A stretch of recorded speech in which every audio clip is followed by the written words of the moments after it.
MPPSC exam दिया हो तो आपने महसूस किया होगा कि ये बैच जो आपके कारगर साबित होने वाला है, ये सच में ब्रह्मास्त्र साबित होने वाला है। इसका नाम ब्रह्मास्त्र ऐसे नहीं रखा गया, आपको बहुत फायदा मिला होगा इस बैच से। और मैंने कल जो पढ़ाया था ना आपको, जो मतलब जो मैंने आपको शनिवार को क्लास में पढ़ाया था, वो सवाल एग्जाम के अंदर हूबहू पूछा गया है। कल चेक करना, एमपीपीएससी जो एग्जाम था उसमें सवाल आता है कि सबसे स्थायी इकोसिस्टम कौन सा है। ये सवाल कल आपको एमपीपीएससी एग्जाम पूछा गया सवाल है। कल ये सवाल एमपीपीएससी एग्जाम में आया था, प्री के अंदर एग्जाम जो है उसके अंदर सवाल पूछा गया था, सबसे स्थायी इकोसिस्टम कौन सा है। इसमें ऑप्शन नंबर 1 वन भी था, ऑप्शन नंबर 2 इसमें महासागर भी था। और याद कीजिए, अगर स्थल वाला पूछता आपसे कि भाई स्थल वाला कौन सा है, तो मैंने कहा था वन जो है स्थल वाला है। पर अगर पूछे आपसे ओवरऑल कौन सा है, तो ओवरऑल कौन सा होगा, महासागर वाला होगा ओवरऑल। ये भी मैंने आपको लिखवाया, चेक करना वहां पर ना। तो इसीलिए मैं आपको एक क्लास और एनवायरमेंट की पढ़ा रहा हूं। इस एनवायरमेंट के अंदर बहुत बड़ा पोर्शन इंडिया वाला भी आ गया, राष्ट्रीय उद्यान हो गया, वन्य जीव अभ्यारण्य हो गया, टाइगर प्रोजेक्ट हो गया, ये भी पढ़ा दूंगा इसी में आपको, ठीक है। तो एक तरह से इंडियन ज्योग्राफी का महत्वपूर्ण पोर्शन भी हो जाएगा आपके यहाँ पर क्लियर जो है, और ये वाला पोर्शन पूरा हो जाएगा हमारा। छोड़ने वाले नहीं है ना, छोड़ने वाले नहीं है। अब जब इतनी मेहनत कर ही ली तो अंत में आके क्यों छोड़ना है ना, अपना पूरा प्रयास करते हैं, एक बार देखा जाएगा जो होगा। तो चलिए, कल मैंने आपको जो हमारी जो पुरानी क्लास थी उसमें मैंने आपको जो है वो आंदोलन लिखाए थे, जो मूवमेंट हुए, चिपको आंदोलन हुआ है, अपिक्को आंदोलन हुआ है, और नर्मदा बचाओ आंदोलन जो हमारा हुआ है वो बात की थी। फिर मैंने संस्थाएं लिखाई थी आपको,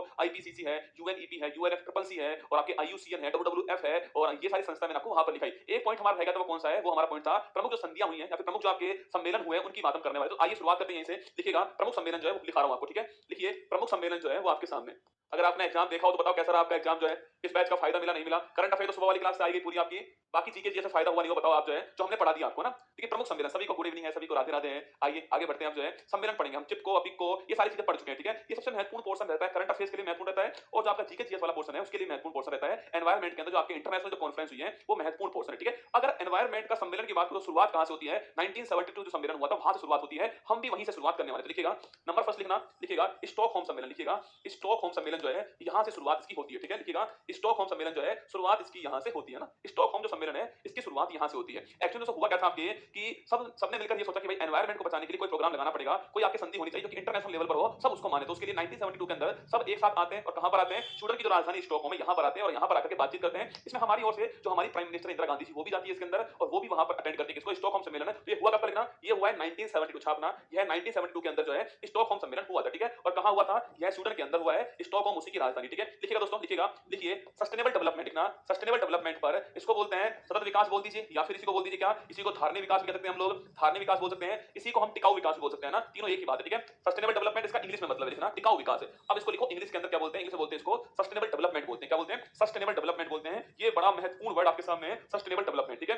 धारणीय विकास, टिकाऊ विकास, सतत विकास, सस्टेनेबल डेवलपमेंट जो है इस पर पहला अंतरराष्ट्रीय सम्मेलन कभी पूछा आपसे, लिखिएगा का पहला अंतरराष्ट्रीय सम्मेलन पूछूं आपसे कौन सा है, तो ध्यान रखना का पहला अंतरराष्ट्रीय सम्मेलन पूछा आपसे कौन सा है, तो वो नोट कीजिए आप लोग जो है, वो आपका कौन सा है, वो स्टॉकहोम सम्मेलन रहने वाला, ये पहला इंटरनेशनल लेवल पर पहला है, आपको ध्यान रखना है, ठीक है। गुरुजी ब्रह्मास्त्र ने तो एमपीपीएससी में सच में ब्रह्मास्त्र मचा दिया, काम ब्रह्मास्त्र मचा दिया, धन्यवाद धन्यवाद भाई ना। देखिए मैंने तो मेहनत की आपके सामने, आपने भी खूब मेहनत की होगी, पर आपने जब इसका थोड़ा भी क्रेडिट मुझे दिया ना तो मुझे बड़ा अच्छा लगा, इस बात का बड़ा अच्छा फील हुआ, ठीक है। चलिए नोट कीजिएगा, स्टॉकहोम सम्मेलन 1972 आपका सम्मेलन जो है स्टॉकहोम के अंदर हुआ है। सस्टेनेबल डेवलपमेंट का पहला इंटरनेशनल एफर्ट जो है वो यही वाला सम्मेलन था, ये आपको ध्यान रखना है। ये वर्ड क्या होता है अभी पढ़ाऊंगा आपको, पर एक बार आप ये नोट कीजिए, ठीक है। अगर आपसे पूछे दोस्तों इसी के अंदर भारत की ओर से कौन जाती है, भारत की ओर से इसके अंदर जो है जो हमारी प्राइम मिनिस्टर थी उस समय इंदिरा गांधी जी जो है वो जाती हैं, और वो इससे इतना प्रभावित होती हैं कि भारत आकर के उन्होंने एक एक्ट लेकर आती है, कौन सा, वाइल्ड लाइफ सेंचुरी एक्ट 1972 जो है वो लेकर आती है। दोस्तों इसके साथ में एक प्रोजेक्ट लॉन्च करती है, कौन सा, टाइगर प्रोजेक्ट 1973, दोनों बातें हम यहां पर लिख रहे हैं, ठीक है। इससे वो प्रभावित होती हैं, और प्रभावित होने के बाद में इससे वो वन्य जीव लिखना, वन्य जीव संरक्षण अधिनियम जो है, वन्य जीव संरक्षण अधिनियम 1972 आता है, और इसके साथ में लिखना, इसके साथ में प्रोजेक्ट टाइगर जो है 1973 जो है ये भी आता है, ये भी आपको ध्यान रखना है, ठीक है। आगे इनकी बात भी हम करेंगे ना। तो दोनों जो एक्ट है, दोनों जो आपके डेवलपमेंट है वो इसके बाद में होती है, नोट कीजिएगा ना। अब दोस्तों इसी सम्मेलन के अंदर छापना, इसी के अंदर जो है वो 5 जून का 5 जून 1972 को क्या होता है, इसी के अंदर यूएनईपी, कल लिखवाया था मैंने आपको, यूनाइटेड नेशन एनवायरनमेंट प्रोग्राम संस्थान जो है यूएनईपी संस्था की स्थापना होती है, 5 जून को स्थापना होती है। और 5 जून को छापना, 5 जून जो है, 5 जून लिखिएगा, 5 जून को क्या बनाते हैं, 5 जून को हम बनाते हैं विश्व पर्यावरण दिवस जो है वो सेलिब्रेट करते हैं, लिखिएगा वर्ल्ड एनवायरनमेंट डे जो है ये हम कब करते हैं सेलिब्रेट, ये 5 जून को करते हैं, ये भी आपको छापना है, ठीक है। और अगर आपसे पूछे 2023 में जो वर्ल्ड एनवायरनमेंट डे है इसका 2023 का होस्ट कौन छापना, सो अगर इसका होस्ट आपसे पूछ ले भाई इसका कौन होस्ट है आपके 2023 के अंदर छापना, इसका जो होस्ट है वो कौन है, कोटेड याइवर, कौन है, कोटेड याइवर जो है वो इसका होस्ट है। और रसगुल्ला अगर आपसे ये पूछ ले कि भाई इसकी थीम क्या छापना, तो इसकी थीम लिखिएगा वो क्या है, सॉल्यूशन ऑफ प्लास्टिक पोल्यूशन जो है वो इसकी थीम लिखना, सॉल्यूशन ऑफ प्लास्टिक पोल्यूशन जो है ये इसकी थीम है, ये भी आपको ध्यान रखना है, ठीक है। सॉल्यूशन ऑफ प्लास्टिक पोल्यूशन जो है वो इसकी थीम है। देखो कोई भी किताब उठाना, उसमें इतना अपडेट तो नहीं मिलेगा आपको कि 5 जून 2023 की थीम क्या और उसका होस्ट क्या वो मिल जाए आपको, किसी भी एनवायरनमेंट की बुक में डेवलपमेंट नहीं है, वो आगे आएगा, पर हमने अभी करवा दिया आपको। ये स्टॉकहोम सम्मेलन के बारे में ये सारी बातें आपको ध्यान रखनी है, हमें डेवलपमेंट करना। देखिए कोई भी चीज पढ़ने का एक तरीका होता है, उस तरीके से पढ़ोगे तो याद हो जाएंगी चीजें ना, एक डेवलपमेंट प्रोसेस होता है आपके दिमाग के अंदर। हम यहां से शुरुआत करेंगे, कॉप 28 तक लेकर आऊंगा मैं, ये हमारा काम रहने वाला है। आगे बढ़ जाएं तो ये सारा काम इसमें होता है। गुरुजी सारी बातें आपकी बहुत अच्छी लगी हमें, पर एक बात बताओ इस वर्ड का मतलब क्या है, इसका सस्टेनेबल जो डेवलपमेंट वर्ड है इसका मतलब क्या है ये तो बताओ। तो आइए पहले इसी बात करते हैं। देखिए सेकंड नंबर लिखना, सेकंड लिखिए दोस्तों आप, हुआ क्या दोस्तों आपके एक कमीशन बनाया, इसका नाम क्या है, कमीशन का नाम है ब्रंट लैंड कमीशन। का नाम सुनो, कमीशन का नाम है आपके ब्रंट लैंड कमीशन जो है ये बनाया गया, ठीक है। ब्रंट लैंड कमीशन जो है इसका निर्माण होता है, नोट करना, ब्रंट लैंड कमीशन का निर्माण होता है। अगर आपसे पूछे भाई इस कमीशन से बोला गया कि भाई सस्टेनेबल डेवलपमेंट वर्ड है, इसकी परिभाषा बताओ, बढ़िया परिभाषा बताओ, अच्छे लेवल की परिभाषा होनी चाहिए, व्यापक परिभाषा होनी चाहिए। तो पूछे आपसे, कभी पूछ लेना आपसे कि भाई सस्टेनेबल डेवलपमेंट की व्यापक परिभाषा देने वाला कौन था, वो यही कमीशन है, इसको लिख लो ना, लिखिएगा। कभी पूछूं आपसे सस्टेनेबल डेवलपमेंट जो है इसकी व्यापक परिभाषा देना, कि व्यापक जो परिभाषा है वो देने वाला कौन था, वो देने वाला कौन था अपना, वो आपके ब्रंट लैंड कमीशन था। अब सुनिए दोस्तों, इन्होंने क्या किया, इन्होंने बोला कि आप कोई भी कार्य करो उसके मध्य में आपके सेंटर में एनवायरनमेंट को रखना है। तो पर्यावरण को ध्यान में रख के, पर्यावरण को ध्यान के और उसको भविष्य की जो पीढ़ी है ना उसके बारे में सोच कर सुनना। कोई भी आप संसाधन, मान लो दोस्तों ये पानी है, मान लो आप पानी है, इससे बढ़िया एग्जांपल होगा नहीं, ठीक है। मान लो इसमें पानी है, मैं इस पानी का उतना ही यूज करूं, ऑप्टिमम यूज करूं, अनुकूलतम यूज करूं इस पानी का। ऐसा नहीं कि मैं पानी फैल रहा है, पानी फैले जा रहा है ना, पानी का यूज ऑप्टिमम हो, बार बार उसका यूज हो सके, ऑप्टिमम यूज करूं मैं पानी का, और भविष्य की जो पीढ़ी है उसके लिए पानी बचाऊं और एनवायरमेंट का ध्यान भी रखूं। तीन चीजें इसके अंदर है, भविष्य की पीढ़ी के संबंध है इसमें, पर्यावरण का संबंध इसमें और वर्तमान का संबंध इसमें। तो इसकी परिभाषा दी इसने, ये डेफिनेशन ब्रंट लैंड कमीशन की डेफिनेशन है, हूबहू आपको लिखा रहा हूं, ऐसे कैसे लिखना, लिखिएगा, लिखिए, देखिए भविष्य की आवश्यकताओं को, भविष्य की आवश्यकताओं को ध्यान में रखते हुए लिखिएगा, भविष्य की आवश्यकताओं को ध्यान में रखते हुए, आवश्यकताओं को ध्यान में रखते हुए, भविष्य की आवश्यकताओं को ध्यान में रखते हुए, ध्यान में रखते हुए संसाधनों का, लिखिएगा, संसाधनों का अनुकूलतम उपयोग करना, संसाधनों का अनुकूलतम, इसका मतलब होता है बेस्ट यूज है ना, अनुकूलतम उपयोग, इंग्लिश में बोलते हैं इसको ऑप्टिमम यूटिलाइजेशन, क्या बोलते हैं, ऑप्टिमम बोलते हैं, ठीक है। ऑप्टिमम जो है, ऑप्टिमम यूज करना, छापना, अनुकूलतम उपयोग करना और पर्यावरण को ध्यान में रखना, और पर्यावरण को ध्यान में रखना जो है ये इसकी परिभाषा थी, पर्यावरण को ध्यान में रखना ये इसकी परिभाषा है, ये ध्यान रखना, ठीक है, ध्यान रखना। तो इसमें तीन चीजें आपको ध्यान रखनी है हमेशा, एक तो कौन सी है, एक तो एनवायरमेंट को ध्यान रखना है आपको, सेकंड क्या है तो संसाधन है उसका अनुकूलतम उपयोग करना है, थर्ड क्या है तो भविष्य की जो आवश्यकता है उसको ध्यान में आपको रखना है। आप जब भी परिभाषा लिखो ना इसकी, तो ये तीन वर्ड तो आपको यूज करना है, जिससे आपका इफेक्टिव आंसर होगा, कभी इंटरव्यू आप देने जाओ तो वहां यूज कीजिएगा। कुल मिला के तीन वर्ड आपके इस परिभाषा के अंदर आने चाहिए। तो वर्ड क्या है मैंने बताया। अब दोस्तों इसके लिए क्या हुआ, हमने कुछ गोल तैयार किए, इसके लिए क्या हुआ, इसके लिए हमने कुछ गोल तैयार किए थे, और वो गोल पूछो क्या है, वो गोल कहलाते हैं एसडीजी। क्या एसडीजी होते हैं, ये 17 गोल, कितने, ये 17 गोल होते हैं, सस्टेनेबल डेवलपमेंट गोल, कितने 17 गोल हैं, और ये कब से लागू हुए हैं, इन्हें हमें 2015 से और 2030 के बीच में पाना है, ये भी आपको ध्यान रखना है, ठीक है। कुल 17 गोल हैं, इन्हें हमें 15 से 30 के बीच में पाना है, ये भी आपको छापना है। और फर्स्ट गोल कभी पूछा आपसे कि भाई जो आपके फर्स्ट गोल है वो कौन सा है, ये फिक्स है, नंबर भी फिक्स है इनका। फर्स्ट गोल पूछे कौन सा, आप लिखना गरीबी उन्मूलन जो है ये फर्स्ट गोल है, नो पॉवर्टी लिखना, गरीबी उन्मूलन जो है ये फर्स्ट गोल है, ये भी आपको ध्यान रखना है, ठीक है। तो जो नो पॉवर्टी है ये पहला गोल है, ये आपको नोट करना है, तो नोट कीजिएगा। कभी पूछ ले आपसे कि भाई एसडीजी क्या होता है, तो मैंने आपको लिखा दिया एक साथ में, एसडीजी क्या होता है, गोल कौन कौन से हैं, नंबर फर्स्ट कौन सा है, वो सारी बातें आपके सामने देखिए।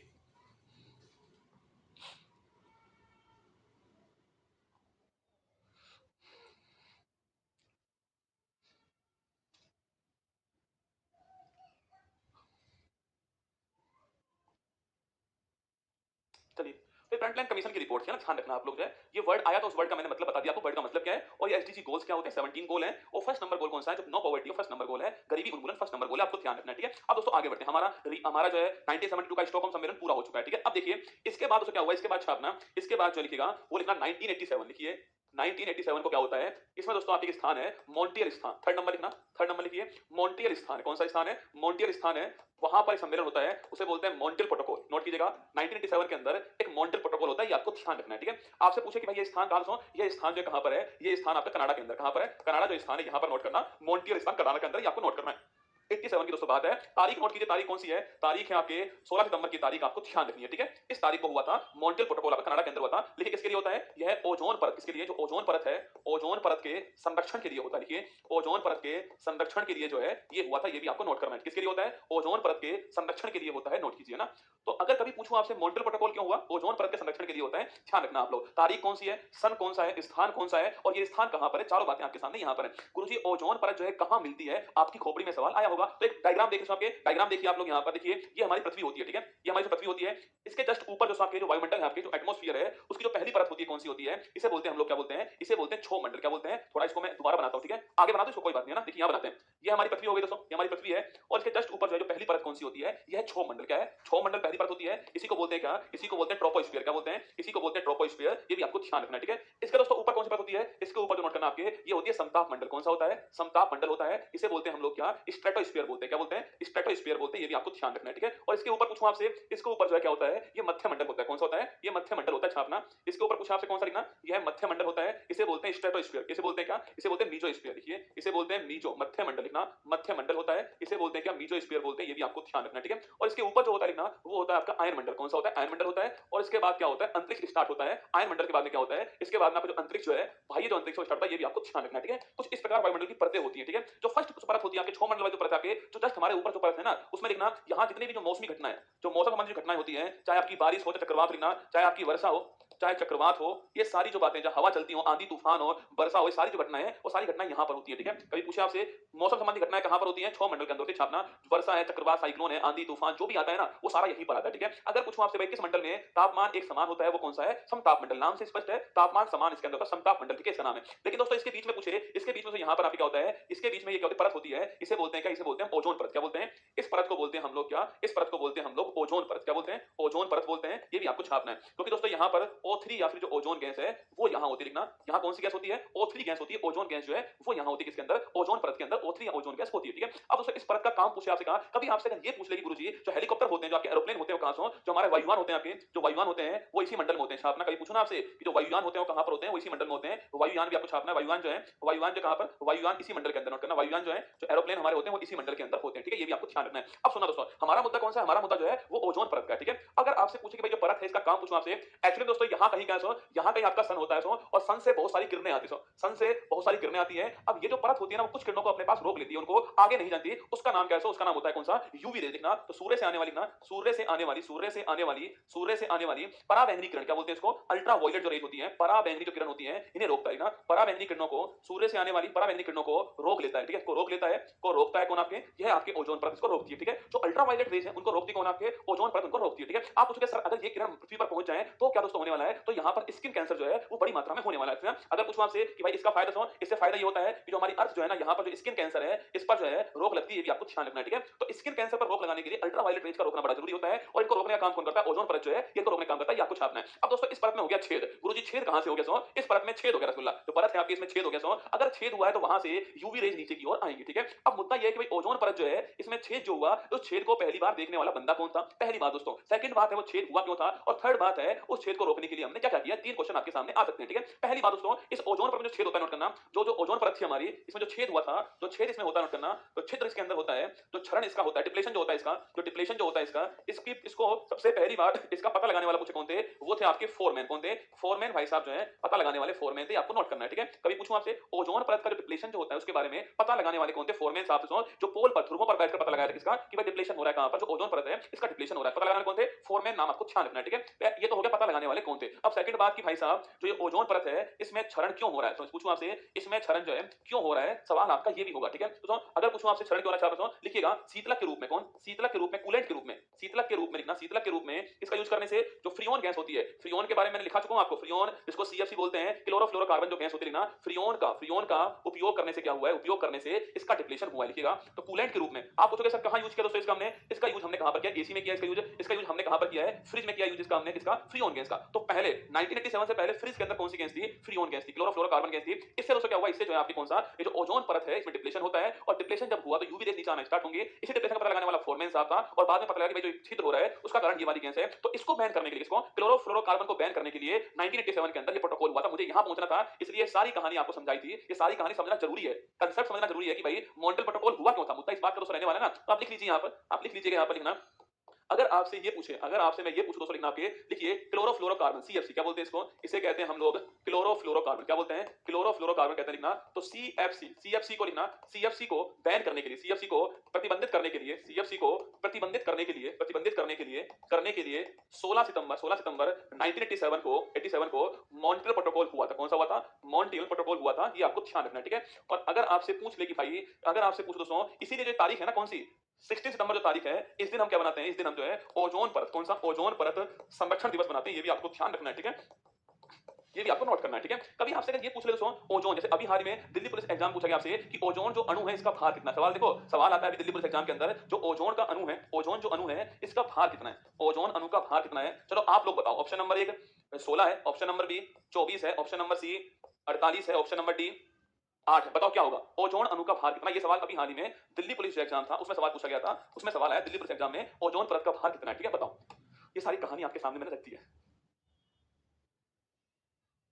बैन हो चुका है रसगुल्ला, जो आपका CFC बैन हो चुका है। आज आप और मैं CFC यूज नहीं करते हैं। आज हाइड्रो आपके क्लोरोफार्मन यूज हो रहा है ना, आज HFC यूज हो रहा है, CFC यूज नहीं करते हैं। एक बच्चा दूरी पूछ रहा है ओम प्रकाश से ना, ओम प्रकाश चिंता मत कर, अभी कल से ज्योग्राफी के बीच में आने वाला है, वहां पूरा लिखा दूंगा आपको डिस्टेंस कितनी कितनी होगी। आज तो हमारा टॉपिक कुछ और है ना, इसलिए मैं आपको लेकर बढ़ गया ना, चिंता मत करो तुम। देखो कुछ बच्चा 24 लिख रहा है, कुछ 16 लिख रहा है, देखना बच्चा पहली बात तो आप ओजोन का फॉर्मूला लिखिएगा। फॉर्मूला क्या होता है ना, पहले ये देखो, इसको O3 लिखते हैं। O2 तो रसगुल्ला ऑक्सीजन होता है, O2 क्या होता है, O2 ऑक्सीजन होता है, O2 तो ऑक्सीजन है, ओजोन क्या है, ओजोन आपका O3 है। एक ऑक्सीजन पूछूं आपसे, ऑक्सीजन जो इसका परमाणु जो भार होता है लिखना, A बराबर 16 होता है, ठीक है, क्रमांक 6 8 होता है, 16 परमाणु भार होता है, 3 का कितना होगा, 16 मल्टीप्लाई 3 कर लो 48 होगा। यहाँ 3 अणु है। O2 का पूछे आपसे, O2 क्या होगा, O2 का होगा 16 मल्टीप्लाई तो 32 होगा। ध्यान रखना, सवाल आया तो मैंने लिखा दिया आपको। O2 का 14 तारीख की जो शिफ्ट थी उसमें ये सवाल पूछा गया था, O3 का परमाणु भार क्या है, अणु का भार क्या है, अणु का भार कितना होगा, 48 होगा, 16 मल्टीप्लाई 3 कर लेना, ठीक है। O2 पूछे आपसे, वो 16 मल्टीप्लाई 2 करना है, वो आपके 32 होगा, ध्यान रखना। अगर सवाल पूछो गुरुजी, ये जो आप बोल रहे हो ना कि ओजोन परत जो है उसमें क्षरण हो रहा है, इसको मापने की इकाई क्या है, तो लिखना लिखना ओजोन परत जो लिखिएगा, महत्वपूर्ण सवाल लिखा रहा हूं, लिखना ओजोन परत की सांद्रता होती है, लिखना ओजोन परत की सांद्रता जो है, उसकी मोटाई जो है, ओजोन परत की सांद्रता को मापने की इकाई, सांद्रता को मापने की इकाई पूछो क्या लिखना, मापने की इकाई डॉप्सन है, लिखिएगा मापने की इकाई पूछे क्या है, तो वो डॉप्सन है, नोट करना डॉप्सन है, ये भी आपको ध्यान रखना है, ठीक है। तो ओजोन परत को मापने की जो इकाई होती है, सांद्रता मापने की इकाई क्या है, डॉप्सन है, ये भी आपको ध्यान रखना है, ठीक है। अब दोस्तों 87 में क्या हुआ, 87 में एक सम्मेलन हुआ था मॉन्ट्रियल वाला। अब बहुत लंबा टाइम हो गया इसको, सोचिए आप 87 के अंदर हुआ है, तो अभी दोस्तों कुछ सालों पहले ही आपके 7 साल पहले एक सम्मेलन और हुआ था, वो भी संबंधित इसी से था। तो मॉन्ट्रियल समझौते में जो कमी रह गई थी उनको दूर करने के लिए एक और सम्मेलन हुआ 16 के अंदर, वो था किगाली एग्रीमेंट। नोट करना, देखिए नोट लिखिएगा, देखो सारी बातें लिखा रहा हूं आपको, लिखिएगा। देखिए 2016 में क्या होता है, किगाली एग्रीमेंट हुआ है, किगाली एग्रीमेंट हुआ है, किगाली समझौता हुआ है 16 के अंदर, ठीक है। और अगर आपसे ये पूछ ले भाई, ये किगाली जो है किसकी दोस्तों राजधानी स्थापना, और किगाली किसकी राजधानी है, रवांडा की, लिखना। मैंने जब आपको वर्ल्ड मैप पढ़ाया था ना, वहां बोला था किगाली एक बड़ा महत्वपूर्ण स्थान, लिखना ये रवांडा की राजधानी, क्या ये रवांडा जो देश है उसकी राजधानी है अफ्रीका महाद्वीप के अंदर, लिखना। देखिएगा मॉन्ट्रियल प्रोटोकॉल का, मॉन्ट्रियल प्रोटोकॉल की कमी को दूर करने के लिए, मॉन्ट्रियल प्रोटोकॉल की कमी को दूर करने के लिए क्या हुआ है, कि कमी को दूर करने के लिए ये वाला एग्रीमेंट हुआ, ये भी आपको ध्यान रखना है, ठीक है। तो ये हमारा एक नया डेवलपमेंट हो गया है, हम पहुंच चुके हैं 87 तक पहुंच चुके हैं, हमारा मॉन्ट्रियल प्रोटोकॉल हो चुका है, ओजोन परत के लिए हुआ था, ये आपको ध्यान रखना है, ठीक है। अब दोस्तों 1972 वाला जो एग्रीमेंट था ना, जो स्टॉकहोम सम्मेलन था, उसको 20 साल पूरे होने वाले, कब आपके 5 साल बाद ही 1992 के अंदर, 1992 के अंदर 20 साल पूरे हो रहे हैं। चलिए तो आइए 20 साल पूरे करते हैं उनके। मैंने आपसे ये बोला कि मैंने आपसे कहा कि 1972 में हमारा एग्रीमेंट हुआ स्टॉकहोम वाला, और फिर मैंने कहा आपसे इसको 20 साल कब हुए, इसको 20 वर्ष पूरे हो रहे हैं, कब 1992 में, इसको 20 वर्ष पूरे हो रहे हैं, कब हो रहे हैं 1992 20 वर्ष पूरे हो रहे हैं। तो हमने दोस्तों क्या करा, हमने जो है एक सम्मेलन बड़ा और महत्वपूर्ण क्या, लिखना इसे बोलते हैं क्या, इसे बोलते हैं पहला, लिखिएगा पहला पृथ्वी सम्मेलन, इसे बोलते हैं अर्थ समिट कहते हैं इसको ना, लिखिए यह पहला पृथ्वी सम्मेलन था, यह अर्थ समिट है, लिखना यह अर्थ समिट होती है। और अगर आपसे पूछे कि भाई कहां पर दोस्तों, यह कहां पर होती है, यह होती है, नोट करना, यह रियो के अंदर, कहां होती है, रियो डी जेनेरियो, कहां होती है, रियो डी जेनेरियो जो स्थान है हमारा ब्राजील के अंदर स्थान है, यहां पर अर्थ समिट होती है, ये भी आपको ध्यान रखना है, ठीक है। तो रियो के अंदर 1992 के अंदर जो है पहला अर्थ समिट होती है, पहला पृथ्वी सम्मेलन होता है, 20 साल पूरे हो चुके हैं, ये आपको नोट करना है, 1992 का सम्मेलन आपको नोट करना है, ठीक है। अब दोस्तों अगर पूछूं आपसे, इसके अंदर पूछे आपसे कि इसके अंदर जो है जो रिपोर्ट आती है, उस रिपोर्ट का नाम अगर पूछे ना आपसे, जो रिपोर्ट आई थी सम्मेलन की, उसका नाम क्या, उसका नाम है एजेंडा 21। नोट करना, बड़ा महत्वपूर्ण सवाल सुनो। अगर आपसे पूछे कि जो रिपोर्ट आती है इसकी, जो रिपोर्ट इसकी आती है, इस रिपोर्ट का नाम क्या लिखना, उसका नाम नोट कीजिए क्या है, एजेंडा 21 जो है, ये इसका नाम है, ध्यान रखिएगा, ठीक है। 21 इसका नाम है, नोट करना, ये रिपोर्ट का नाम है, ठीक है। रिपोर्ट का नाम क्या है, 21वीं शताब्दी में क्या एजेंडा होना चाहिए, वो रिपोर्ट का नाम आपको नोट करना है, ठीक है। तो ये आपकी रिपोर्ट का नाम आपके सामने, 1992 में पहली अर्थ समिट होती है, रियो स्थान में ब्राजील में होती है, और एजेंडा 21 छापना, ये आपकी रिपोर्ट का नाम आपको नोट करना है, ये इसकी रिपोर्ट का नाम था, 1992 में आपके सामने आ चुका है, ठीक है। अगर कभी सवाल पूछ ले गुरुजी कि जो पृथ्वी दिवस होता है छापना, कभी पूछूं आपसे पृथ्वी दिवस जो है ये कब सेलिब्रेट होता है आपके, लिखिएगा पृथ्वी दिवस जो है, नोट करना, ये कब सेलिब्रेट होता है छापना। अरे बताओ आप में से कौन बताएगा, पृथ्वी दिवस जो है, नोट करना, वो 22 अप्रैल जो है इस दिन होता है, ये भी आपको ध्यान रखना है, ठीक है। नोट कीजिएगा पृथ्वी दिवस जो है कब होता है, 22 अप्रैल को होता है, नोट कीजिए। अब हम 1992 में पहुंच चुके हैं, ठीक है। यहाँ दोस्तों ये बोला गया यहाँ पर कि हमें कुछ संस्थान बनानी पड़ेंगी जो आगे काम करेंगे, ठीक है। यहाँ क्या बोलते हैं, यहाँ बोलते हैं भाई हमें कुछ संस्था बनानी पड़ेगी इंटरनेशनल लेवल पर जो आगे काम करेंगी। सबसे महत्वपूर्ण मुद्दा क्या था, सबसे महत्वपूर्ण मुद्दा क्लाइमेट चेंज था, ग्लोबल वार्मिंग था। सो यहाँ उसको कंट्रोल करने के लिए संस्था कौन सी बनती है, UNFCCC। पूछूं आपसे कभी कि UNFCCC का विचार सबसे पहले कहां दोस्तों आता है, यहीं पर आता है। 3 संस्था बनती है यहाँ पर, एक बनती किसके लिए, UNFCCC होगा, एक बनती किसके लिए, आपके जो डेजर्ट है, जो मरुस्थल है, उसको रोकने के लिए बनती है, और एक बनती कौन सी आपके, एक बनती छापना आपके बायोडायवर्सिटी के लिए बनती है। 3 संस्था बनती है, हमारे लिए काम की संस्था कौन सी है, तो कभी पूछो UNFCCC का विचार पहली बार कहां पर आता है, यहीं पर आया, ठीक है। और कब बना वो, 1994 के अंदर UNFCCC बन गया, देखिए दोस्तों। अगर कभी पूछूं आपसे, देखिए 1994 पूछे आपसे, देखिए 1994 के अंदर जो है संस्था बनती कौन सी, UNFCCC संस्था बनती छापना, इसे बोलते हैं क्या, इसे बोलते हैं यूनाइटेड नेशन, मैंने कल ही लिखवाया आपको ना, United nation framework for convention for climate change, किसके लिए, क्लाइमेट चेंज के लिए, किसके लिए, क्लाइमेट चेंज के लिए आपको छापना है। यह जो है वो जलवायु परिवर्तन के लिए, ये आपको नोट करना है, ठीक है। किसके लिए, यह क्लाइमेट चेंज के लिए आपको छापना है। यह क्या होता है अभी बताएंगे आपको, ठीक है, अभी कुछ देर बताऊंगा ये क्या होता है, एक बार आप लिख लीजिए। ये इसके लिए बनाई गई संस्था थी, 1994 संस्था बनती है, और जिसका मुख्यालय था छापना, वह मुख्यालय कहां, ये बोन जर्मनी जो है, यहां इसका मुख्यालय था। कल परसों दिखाया था मैंने आपको ना, बोन जर्मनी में इसका मुख्यालय, ठीक है। अब दोस्तों संस्था बन चुकी है, अब ये संस्था तो बन गई, करेगी क्या दोस्तों आपके भाई संस्था तो बन गई है, करेगी तो क्या आपके ये मीटिंग करेगी हर साल। तो इसके जो मेंबर देश होंगे वो मीटिंग करने वाले, ठीक है? और जो मेंबर देश की मीटिंग होती है उसको बोला गया कॉन्फ्रेंस ऑफ पार्टी, लिखना। जो इसके मेंबर देश थे, जो इसके मेंबर देश होंगे उनकी जो मीटिंग होगी, नोट करना, जो मीटिंग होने वाली है उनकी जो हर वर्ष प्रतिवर्ष जो मीटिंग होगी, प्रतिवर्ष जो मीटिंग होने वाली है उसका नाम क्या था? उसका नाम रखा इन्होंने क्या? सीओपी। क्या रख दिया? उसका नाम सीओपी रखा है ना। इसे बोलते हैं कॉन्फ्रेंस ऑफ पार्टीज। क्या बोलते हैं? कॉन्फ्रेंस ऑफ पार्टीज बोलते हैं, ये आपको नोट करना है, ठीक है? इसे बोलते हैं कॉन्फ्रेंस ऑफ पार्टीज, सीओपी कहते हैं, ये आपको ध्यान रखना है। जो मेंबर देश होंगे उनकी हर वर्ष मीटिंग होगी, उसे कॉन्फ्रेंस ऑफ पार्टीज कहते हैं। 1994 में इसकी स्थापना हो रही, तो एक साल बाद स्थापना 1995 के अंदर पहली सीओपी होती है, ठीक है? तो लिखिएगा 1995 में ये पहली सीओपी होती है, कौन सी है? COP number first. नोट कीजिए, पहली कौन सी होती है? सीओपी नंबर फर्स्ट होती है। आप पूछोगे गुरुजी ये कहां होती है, लिखना, यह बर्लिन। कहां होती है? बर्लिन के अंदर ना, यहां पर होती है। बर्लिन कहां पर है? जर्मनी की राजधानी। नोट करना, यहां पहली सीओपी आपकी होती है, सीओपी फर्स्ट नंबर होती है। फिर हर साल सीओपी हो रही है दोस्तों। 95 में होती है फर्स्ट, 96 में सेकंड होती है, और 97 में पूछे आपसे, नोट करना, 97 में कौन सी होती है? सीओपी नंबर थर्ड होती है ना। 97 में जो यहाँ पर सीओपी थर्ड होती है, और ये कहां पर होती है? यह होती है कौन सा स्थान है? जापान का जो क्योटो स्थान है, यहां पर होती है सीओपी थर्ड, ठीक है? सीओपी थर्ड जो है जापान के अंदर स्थान कौन सा है? क्योटो स्थान है। अब दोस्तों यह क्लाइमेट चेंज के लिए सीओपी हो रही है ना, इसके लिए क्लाइमेट चेंज के लिए। क्लाइमेट चेंज वर्ड पूछूं आपसे, जलवायु में होने वाला परिवर्तन। मतलब दोस्तों अगर मौसम जो है अगर वो गर्म हो रहा है तो क्लाइमेट चेंज हो रहा है, रसगुल्ला ना। मतलब दोस्तों आपके जो ग्लोबल वार्मिंग जो हो रही है, पृथ्वी का तापमान जो बढ़ रहा है, वही क्लाइमेट चेंज होता है, ठीक है? और उसके लिए जिम्मेदार कौन सा? उसके लिए जिम्मेदार कौन है? ग्रीन हाउस गैस उसके लिए जिम्मेदार है, आप जानते हो। तो उनको रोकने के लिए क्या हुआ? उनको रोकने के लिए यहाँ एक प्रोटोकॉल आता है, उसको बड़ा फेमस आपके क्योटो प्रोटोकॉल बोलते हैं, 1997 का। ये आपको ध्यान रखना है, ठीक है? तो हम पहले ये लिखते हैं कि भाई ये क्या होता है, फिर हम यहाँ पर पहुंच जाएंगे वापस से, ये आपको बताऊंगा, ठीक है? तो नोट कीजिएगा मेरे साथ में। अगर आपसे ये पूछ ले, अगर आपसे यहाँ ये पूछ लिखना, पहली बात तो लिखना आपके जलवायु परिवर्तन। देखो एक होता है मौसम, एक क्या होता है? मौसम होता है, ठीक है? एक होता है वेदर, एक तो होता है वेदर, और एक होता है क्लाइमेट। क्या होता है? जलवायु होती है। दोनों वर्ड में थोड़ा अंतर है रसगुल्ला ना। एक क्लाइमेट होती है, कभी गाना सुना आपने, कहीं तुम बदल तो ना जाओगे मौसम की तरह? ऐसा होता है जलवायु की तरह, मौसम की तरह बोलते हैं, मतलब कि बहुत जल्दी बदल तो नहीं जाओगे आप ना। लंबे टाइम में शादी के बाद बदल जाता है इंसान, पर बहुत जल्दी तो नहीं बदल जाओगे, कहने वाली बात सही है। कम टाइम के लिए क्या है? वेदर है, वेदर है। आज गर्मी है, कल बारिश हो गई, ये वेदर हो गया आपका, मौसम हो गया, ठीक है? मौसम बदल रहा है। क्लाइमेट बहुत लंबा टर्म है, तो दीर्घ काल के लिए क्या होता है? क्लाइमेट होता है। नोट करना, शॉर्ट टर्म के लिए क्या होता है?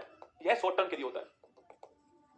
और अगर यही काम किसके लिए हो? यही काम अगर लॉन्ग टर्म के लिए हो जाए लिखना, तो जलवायु बोलते हैं। यही काम अगर लॉन्ग टर्म के लिए हो, दीर्घ काल के लिए हो जाए, तो क्या होता है? क्लाइमेट होता है, ठीक है? अगर यही काम लॉन्ग टर्म के लिए हो, आप महसूस करोगे दोस्तों कि अब जो है वो समय आ चुका है जहां पर सर्दी में सर्दी नहीं पड़ रही है। आप देखना, बहुत सालों पहले दिवाली के टाइम पर सर्दी होती थी, आज दोस्तों दिसंबर आने वाला है, क्रिसमस आने वाला है, वो सर्दी का एहसास हमें हो ही नहीं रहा है। क्लाइमेट चेंज हुआ है, लंबा टाइम में क्लाइमेट चेंज हुआ है, ये दिखता नहीं है, ये दिखता है हमें। आज बारिश हो रही है, कल नहीं हो रही, दिख रहा है हमें। ये वाला दिखेगा नहीं दोस्तों, ये लंबे टाइम के अंदर चेंज होता है ना। लंबे टाइम, जिस प्रकार आपकी हाइट बढ़ती है आपको पता नहीं लगता, पर बढ़ती है आपकी हाइट ना, ये वही तरह क्लाइमेट जो है लंबे टाइम के लिए होता है, ठीक है? अगर दोस्तों इसमें चेंज हो रहा है, इसमें चेंज हो रहा है, कोई खतरनाक बात नहीं, ये तो नेचुरल है, पर इसमें चेंज हो रहा है, बड़ी खतरनाक बात है, और हमने इसी में चेंज कर दिया, ठीक है? देखिए दोस्तों, हमने जो लिखना, अगर इसमें चेंज होता है कोई, इसमें चेंज अगर होता है, और वो चेंज किस रूप में हो रहा है दोस्तों? वह चेंज छापना, वह वैश्विक तापमान के रूप में हो रहा है। हमारी जो पृथ्वी है उसका तापमान बढ़ रहा है, लिखना, हमारी पृथ्वी जो है ना, पृथ्वी का लगातार तापमान का बढ़ना, पृथ्वी का लगातार तापमान का जो बढ़ना होता है, इसे बोलते हैं क्या? इसे बोलते हैं लिखना ग्लोबल वार्मिंग बोलते हैं। क्या बोलते हैं इसे? इसे ग्लोबल वार्मिंग बोलते हैं, या फिर दोस्तों इसे क्या बोलते हैं? या फिर इसे क्या बोलते हैं? वैश्विक तापमान बोलते हैं। तो कभी पूछो ना आपसे कि ग्लोबल वार्मिंग क्या होता है? पृथ्वी का लगातार तापमान बढ़ना। लगातार वर्ड सबसे महत्वपूर्ण वर्ड है।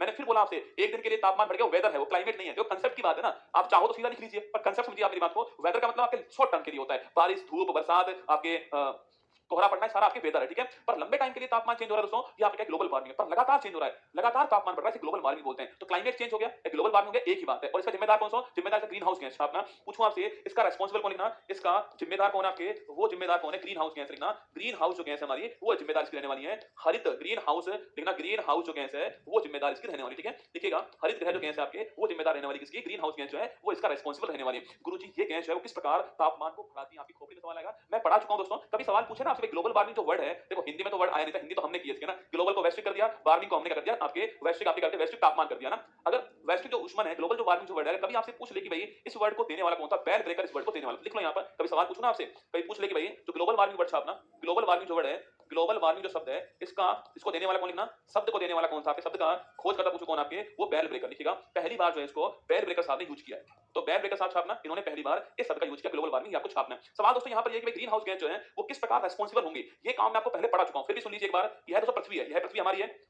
मैंने आपसे कुछ दिनों पहले कहा था कि यहाँ जो सन है दोस्तों, इस सन से क्या होता है? हमारी पृथ्वी गर्म होती है। याद करो, हमने पढ़ाया था आपको, हमारी पृथ्वी सन से गर्म होती है। यहाँ से जो रेज आती है, जो प्रकाश आ रहा है, उससे हमारी पृथ्वी गर्म हो रही है, ठीक है? दिन में गर्म होती है और रात में ठंडी होती है। हमने आपसे ये भी कहा कि रात में जो है यहाँ से किरणें निकलती हैं, इन्हें क्या बोलते हैं? इन्हें बोलते हैं पार्थिव विकिरण। क्या बोलते हैं? पार्थिव विकिरण बोलते हैं। ये हमने आपको लिखा है, याद कीजिए। किस किस को याद है बात मेरी कि जो ये किरणें आ रही है पृथ्वी दिन में गर्म होती है और रात में जो है ना, रात में हमारी पृथ्वी ठंडी होती है, उसके लिए जिम्मेदार कौन? आपके पार्थिव विकिरण जिम्मेदार उसके रहने वाला, ठीक है? पर दोस्तों हुआ क्या दोस्तों, हमने कुछ गैसें ऐसी छोड़ दी यहाँ पर जो है, हमने कुछ गैसें जो है ऐसी यहाँ पर छोड़ दी है, जिसकी लेयर बन चुकी है यहाँ पर और जो ये गैसेज है ना, ये गैसेज जो है इस विकिरण को आगे जाने नहीं दे रही है, वापस लौटा रही है, ठीक है। तो ये यहाँ पर पहुंचती वापस लौटती है पृथ्वी के ऊपर, जैसे पृथ्वी हमारी ठंडी हो ही नहीं पा रही है, ठीक है। तो जो पार्थिव विकिरण है उसे वापस लौटाने का काम करती है जो गैस है, इसलिए गैस का नाम क्या, इन गैसों का नाम है ग्रीन हाउस गैस। कौन सी है ये? ग्रीन हाउस गैस होती है। इनकी लेयर बन चुकी है हमारी अर्थ के ऊपर जो है, और इसका काम क्या काम होता है आपके जो विकिरण जो है इसको वापस लौटाना काम इसका, मतलब यहाँ से गई है ठंडी होने के लिए, ठंडी होगी ये, पर रसगुल्ला पता लगा कि थोड़ी देर वापस आ गई, ठंडी हो ही नहीं पाई। तो जो हमारा अर्थ और ठंडा ही नहीं हो पाया दोस्तों, यही क्या, यही हमारा ग्लोबल वार्मिंग है, यही तो है ना, तापमान बढ़ रहा है, यही ग्लोबल वार्मिंग है। जिम्मेदार कौन? Green house gas. आपने जैसे कि आपके जैसे CO2 गैस है, NO2 गैस अपना, CO2 है, NO2 है, CO गैस है,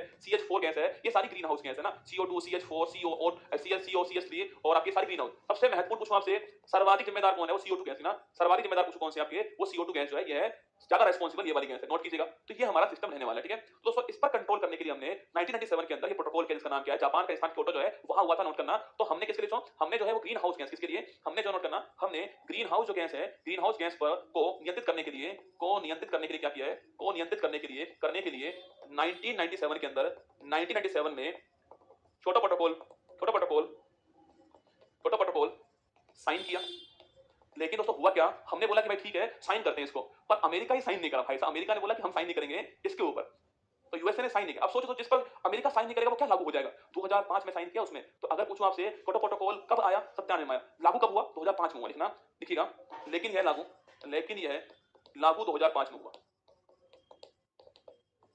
ध्यान रखना ये बाध्यकारी है, अगर साइन कर दिया तो फिर कम करना पड़ेगा आपको, बाध्यकारी है, ये भी आपको ध्यान रखना है, ठीक है। तो ये सारी बातें मैंने लिखा है आपको, एक सिस्टम में चल रहे हैं। देखो मैं सिस्टम में लेकर चल रहा हूं आपको। सबसे पहले कहानी में शुरुआत हमारी कहां से होती है? कहानी शुरुआत हमारी 1972 से होती है। पहली बात हमने वहां पर स्टॉकहोम सम्मेलन किया, फिर एक वर्ड सामने आया हमारे वहां पर, सस्टेनेबल डेवलपमेंट वर्ड आया। फिर मैंने कहा इस वर्ड का मतलब क्या, वो कमीशन बनाया हमने, उसने वर्ड का मतलब आपको समझा दिया, ये वर्ड का मतलब है। फिर दोस्तों हमने कहा जो 87 के अंदर हमने मॉन्ट्रियल प्रोटोकॉल किया, ओजोन परत के लिए क्या, अब ओजोन परत कहां पर होती है, उसका डिप्लेशन होने से क्या नुकसान होने वाला है, और हमने क्या दोस्तों कब मॉन्ट्रियल प्रोटोकॉल किया था, वो सारी जानकारी है। फिर मैंने कहा आपसे कि भाई इसको आगे बढ़ाया किसने? किगाली एग्रीमेंट ने इसको आगे बढ़ाया 16 के अंदर, ये भी हमने आपको लिखा दिया, ठीक है। फिर मैंने कहा दोस्तों आपसे कि 20 साल बाद जो है पहला अर्थ समिट हुआ है, रियो के अंदर हुआ है, उसके बारे में जानकारी दी। भाई रिपोर्ट का नाम क्या है वो सब कुछ बताया मैंने आपको। फिर मैंने कहा भाई 2 साल बाद जो एक संस्था बनती है UNFCCC नाम संस्था का, उसकी सीईओ की बैठक होती है। फर्स्ट कहां पर है, थर्ड कहां पर है, थर्ड के बारे में सारी बात बताइए। ग्लोबल वार्मिंग क्या होता है वो डिस्कस किया दोस्तों यहां पर आपके, क्यों ग्लोबल वार्मिंग होता है, ग्रीन हाउस गैस का प्रभाव पड़ता है वो बताया मैंने आपको, और ये प्रोटोकॉल कब लागू हुआ, कब आया, वो जानकारी आपके सामने यहां पर आ चुकी है। यहां तक बताओ आपकी खोपड़ी में बात जा रही है या नहीं जा रही है, बताओ मुझे। ये सारा एनवायरनमेंट जो बड़ा काम का है आपके ना, नोट करो।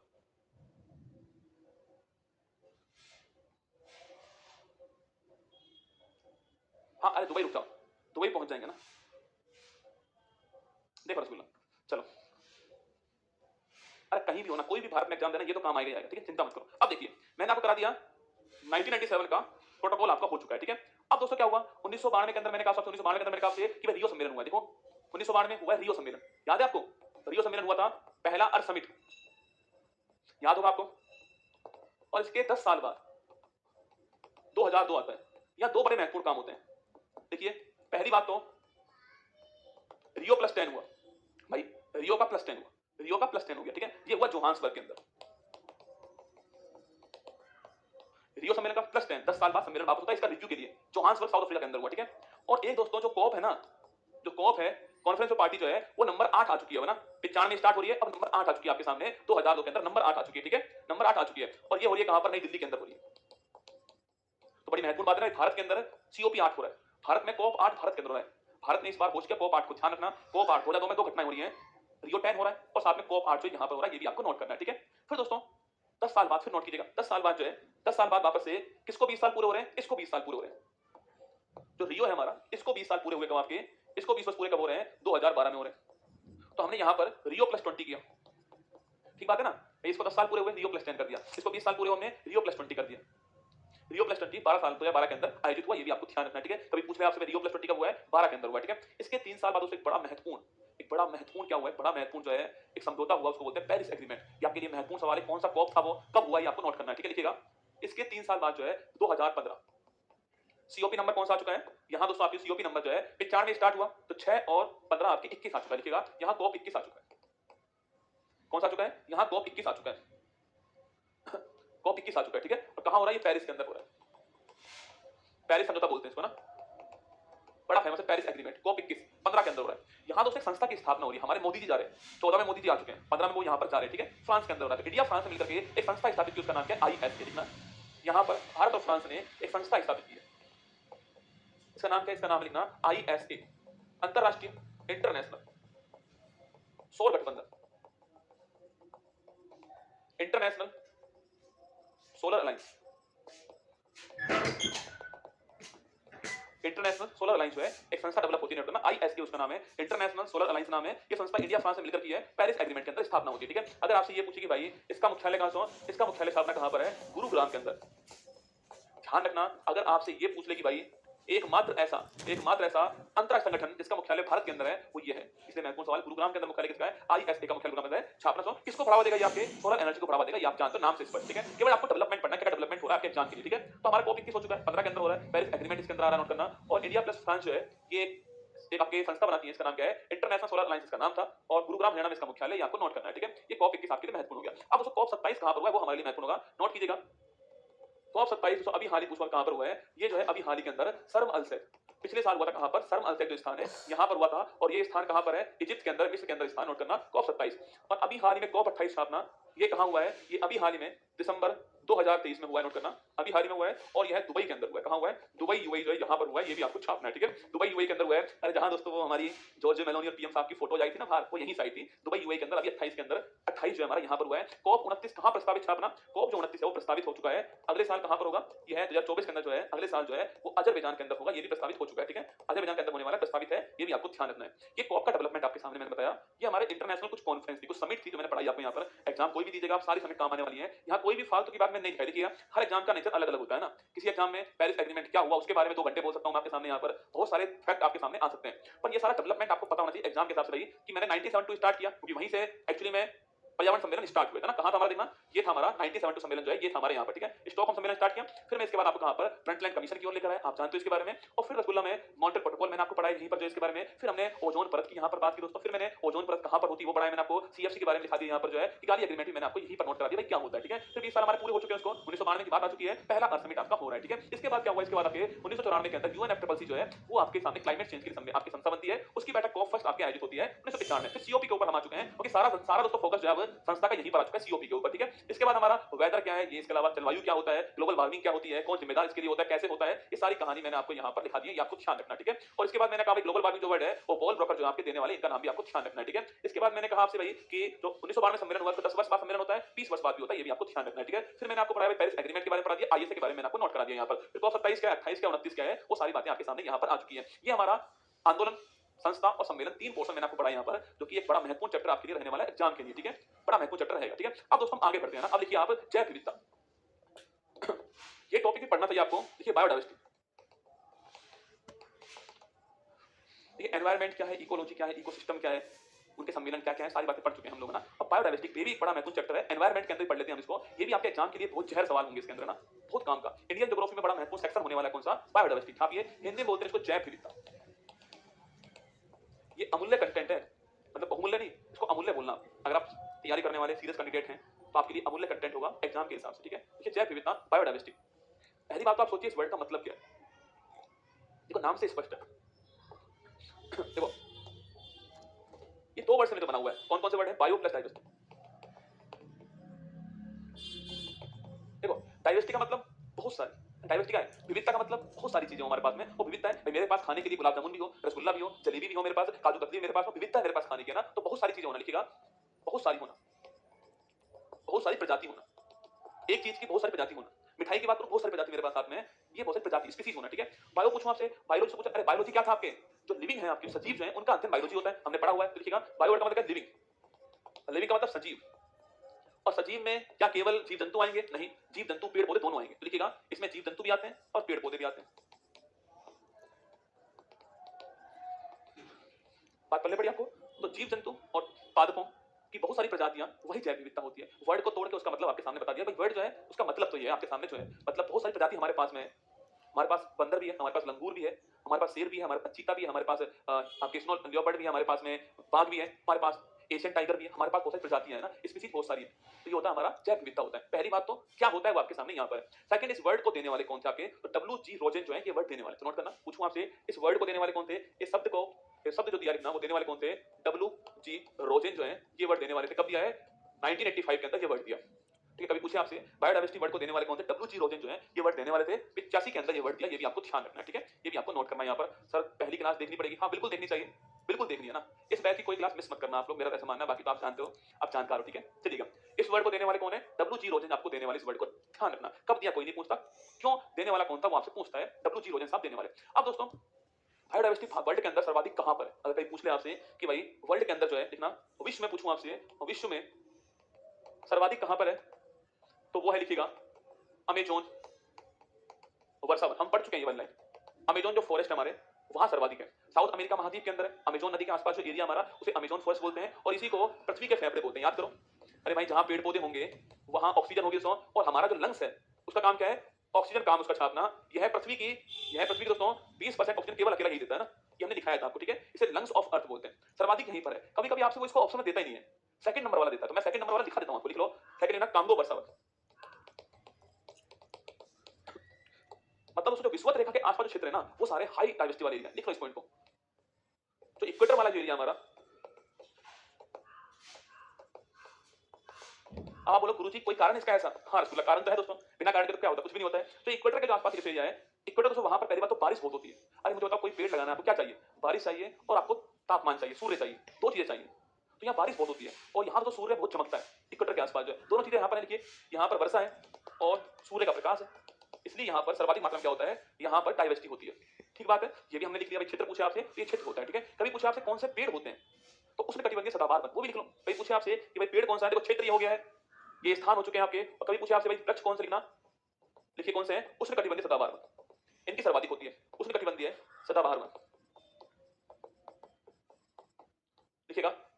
एवरग्रीन जो फॉरेस्ट है, सब ट्रॉपिकल जो एरिया हमारा ना, यहाँ जो एवरग्रीन फॉरेस्ट होते हैं ये सर्वाधिक बायोडाइवर्सिटी वाले पेड़ होते हैं। तीन टाइप से लिखा है मैंने सवाल आपको, ठीक है? कभी पेड़ पूछे तो आपसे तो ये आंसर होगा, कभी आपसे ऐसे पूछे तो ये आंसर होगा, कभी ऐसे पूछे तो ये आंसर होगा। तीन टाइप से लिखा है मैंने आपको, ठीक है? तीन टाइप से लिखा है। रियो 20 ब्राजील के अंदर हुआ, रियो के अंदर हुआ था ना रसगुल्ला। ये तीन टाइप से लिख सकते हैं, ठीक है, हम इस सवाल को। अब सोचिए दोस्तों, जहां बायोडाइवर्सिटी है, सोचना आप, हर चीज को सोचना पड़ेगा तभी काम चलेगा। जहां बायोडाइवर्सिटी है, अगर वहां पर नुकसान होना स्टार्ट हो जाए, बायोडाइवर्सिटी का लॉस होना स्टार्ट हो जाए, मतलब वो स्थान सेंसिबल स्थान हो चुका है। भाई कहीं पर प्रजाति रहती है और वहां उनका लॉस होना स्टार्ट हो जाए तो सेंसिबल स्थान होगा, उसके लिए एक वर्ड यूज करते हैं, और वो वर्ड कौन सा होता है? वो वर्ड होता है हॉट स्पॉट। आपने सुना होगा वर्ड, आगे लिखिएगा। देखिए ये सवाल कल आया था एग्जाम में, लिखिएगा। जैव विविधता है, अगर इसके ऊपर संकट आ जाए मतलब वो स्थान संवेदनशील हो जाए, सेंसिबल स्थान हो। अब ये स्थान स्थल पे भी हो सकता है, लैंड पे भी हो सकता है, और जल पे भी हो सकता है। अरे दोनों में संभव है ना भाई, जल के अंदर भी बहुत सारी जैव विविधता है, वहां सेंसिबल स्थान हो, और लैंड के ऊपर भी है, स्थल पर भी है, और समुद्र पर भी है। दोनों के नाम अलग अलग हैं, और आप कंफ्यूज रहते हो, इसलिए मैं दिखा रहा हूं आपको। अगर स्थल के ऊपर ऐसा हो तो वो कहलाता है हॉट स्पॉट, वो होता है हॉट स्पॉट। इसकी लोग हिंदी कर देते हैं ना, हम हिंदी करने में माहिर रसगुल्ला। हॉट मतलब गर्म, स्पॉट मतलब स्थल, तप्त स्थल। हिंदी करती है इसकी तप्त स्थल, पर इसकी तो हिंदी होती नहीं है, हॉट स्पॉट ही बोलते हैं इसको। हिंदी करना ऐसे लिखो हॉट स्पॉट, पर एग्जाम में ये लिखा आता है तप्त स्थल, तो मैंने लिखा दिया आपको हॉट स्पॉट। अगर ये स्थान कहां हो? लैंड के ऊपर हो, जहां पर अस्तित्व का संकट आ जाए, संवेदनशील जो स्थान लिखना उसे हॉट स्पॉट, और अगर उसे स्थान कहां समुद्र के अंदर लिखना तो उसे बोलते हैं हॉप स्पॉट। अरे लिख लो बेटा, एग्जाम के काम की चीज लिखा रहा हूं आपको, इसे हॉप स्पॉट बोलते हैं। पूरी बुक पढ़ोगे तब ये निचोड़ निकलेगा उसका, वो निचोड़ लिखा रहा हूं। अगर ये स्थान कहां, अगर ये स्थान आपके स्थल के ऊपर हो तो हॉट स्पॉट होता है, अगर यही स्थान कहां पर वाटर के ऊपर हो तो लिखना वो आपका हॉप स्पॉट होता है। अगर स्थान स्थल के ऊपर हो तो हॉट स्पॉट होता है, अगर यही स्थान वाटर के ऊपर हो तो नोट करना हॉप स्पॉट होता है। दोनों अलग अलग चीजें, ठीक है? नोट कीजिए यहाँ पर, हॉट स्पॉट, हॉप स्पॉट, दोनों आपको ध्यान रखना है, नोट कीजिए। अब दोस्तों अगर आपसे पूछ ले कि पूरे वर्ल्ड में कितने हॉट स्पॉट हैं, पूरे वर्ल्ड में पूछूं आपसे तो 36 हॉट स्पॉट पूरे वर्ल्ड के अंदर कितने? 36 है। तो आइए पहले ये लिखते हैं, और इस वर्ड को देने वाला कौन रसगुल्ला? तो नाम नोट करना, एग्जाम वाला पूछता है हॉट स्पॉट वर्ड को देने वाला कौन? आपके नॉर्मन मॉयस। लिख दो इस वर्ड को, लिखना। अगर कभी पूछे आपसे कि जो वर्ड जो है हॉट स्पॉट जो वर्ड है, इसको देने वाले कौन थे ना, इस शब्द को देने वाले कौन है? देखिए अगर कभी पूछ ले आपसे नॉर्मन मॉयस, देखिएगा इस शब्द को देने वाले कौन है? नॉर्मन मायर्स साहब शब्द को देने वाले। कहीं पूछ ले आपसे हॉट स्पॉट वर्ड देने वाला कौन है? नॉर्मन मायर्स जो है सब देने वाले, ठीक है? अब लिखिए, देखना वर्ल्ड में कितने हैं?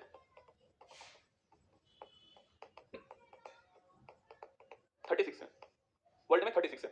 कभी सवाल पूछा आपसे भारत में कितने? देखो भारत बड़ा कंफ्यूजन वाला मामला है। भारत में कुल 4 है, पूर्णतः भारत पूछूं आपसे, टोटली भारत के अंदर ही है वो 2 ही है, मैं चारों लिखा रहा हूं ना। लिखिए भारत में कौन कौन से हैं? 4 के नाम लिखो, लिखना। पूर्वी हिमालयन क्षेत्र, सेकंड लिखिए पश्चिमी घाट, वेस्टर्न घाट, सेकंड लिखिए पश्चिमी घाट लिखना। थर्ड लिखना आपके, देखो ये दोनों भारत के अंदर पूरी तरह है, ठीक है? थर्ड लिखिए सुंडालैंड, ये भारत और इंडोनेशिया, ये टोटली भारत, पूर्णतः भारत में 2 ही है। टोटली इन इंडिया केवल 2 हैं, ईस्टर्न हिमालयन और पश्चिमी घाट, टोटली इन इंडिया दो ही है, ठीक है। और भारत में पूछे आपसे चार है। देखिए इंडो बर्मा क्षेत्र, ये कहां पर है? ये भारत और म्यांमार। मेरी बात पहले पढ़ चुकी होगी आपको, मैंने कहा टोटली इन इंडिया पूरी तरह भारत के अंदर वो दो ही है, ईस्टर्न हिमालय, वेस्टर्न घाट, केवल दो ही है। अगर आपसे कभी पूछे कि भाई साहब कि भारत में कितने हैं, वो चार है। कौन कौन से? ईस्टर्न हिमालय, वेस्टर्न घाट, सुंदरलैंड और इंडो बर्मा क्षेत्र, ये आपको नोट करना है। कुल कितने हैं? कुल आपके 36 जो हैं वो हमारे हॉटस्पॉट 36 है कुल, ये भी आपको नोट करना है। नोट कीजिए फटाक से। अभी हम हॉटस्पॉट की बात कर रहे हैं, ठीक है।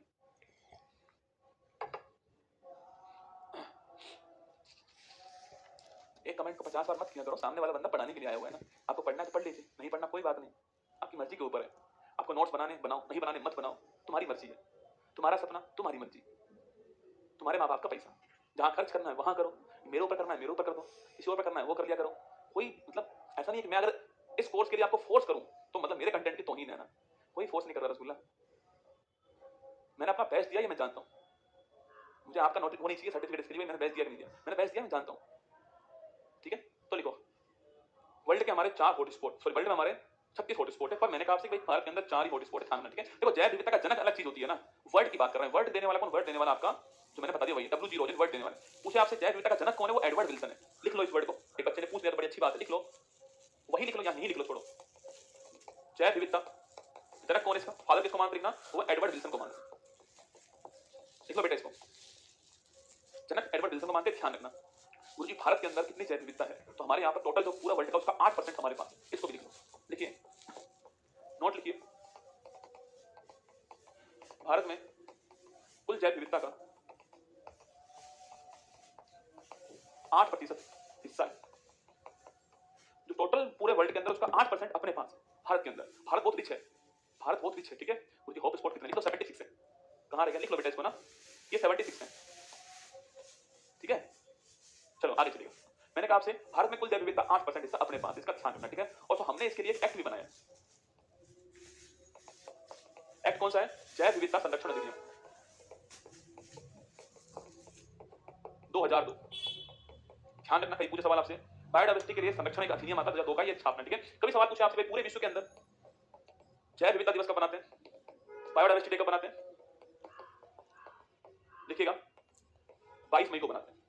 नोट करना, 22 मई को पूरे वर्ल्ड के अंदर बायोडायवर्सिटी डे होता है। और अगर आपसे सवाल पूछे भाई साहब कि कौन से वर्ष को जैव विविधता वर्ष घोषित किया गया? 2010, ये भी लिख लो, बड़ा महत्वपूर्ण सवाल लिखना। 2010 जो है इसे हमने जैव विविधता वर्ष घोषित किया है। और 2023 कौन सा वर्ष है? देखना, 23 पूछूं आपसे, यह मोटे अनाज का है या फिर आपके बाजरे का है, कुछ भी बोल सकते हो ना। 23 वाला मोटे अनाज बाजरे का है और 10 वाला जैव विविधता का, ठीक है। एक्ट हमारा 2002 का एक्ट है, नोट करना, बड़ा महत्वपूर्ण सवाल है। ये चारों बड़े महत्वपूर्ण फैक्ट आपके सामने यहाँ पर खोद खोद के निकाल लिखवा रहा हूँ आपको, सवाल सारे ना खोद खोद के निकाल रहा हूँ सवाल। कभी आपसे पूछ ले कि भाई चलो सर गुरुजी जैव विविधता है, संरक्षण कैसे करेंगे इसका? तो दो तरीके से हो सकता है, एक है इन सीटू, एक है एक्स सीटू। परसों एक बच्चा पुकार रहा था गुरुजी नहीं पढ़ाया, देखो जहाँ जगह होगी वहीं पढ़ाऊंगा ना, हर चीज का सिस्टम है रसगुल्ला। दूध से सीधा दही नहीं जमेगा, उसमें कुछ डालना पड़ेगा, आपको फाड़ना पड़ेगा उसको पहले, तब दही जमेगा। आपको सीधा दही खाना है, पहले दूध लाओ उसके लिए, ये सारा काम चल रहा है, ये तरीका है। अगर आपकी तरह चलता तो मैं बैच पूरा नहीं करा पाता और इतना अच्छा कंटेंट भी नहीं दे पाता। ये बैच मेरे अनुसार चलेगा, मैं इसका मालिक हूँ, ठीक है। देखो मैंने कहा आपसे जो जैव विविधता जो होती है उसका हमें संरक्षण करना है,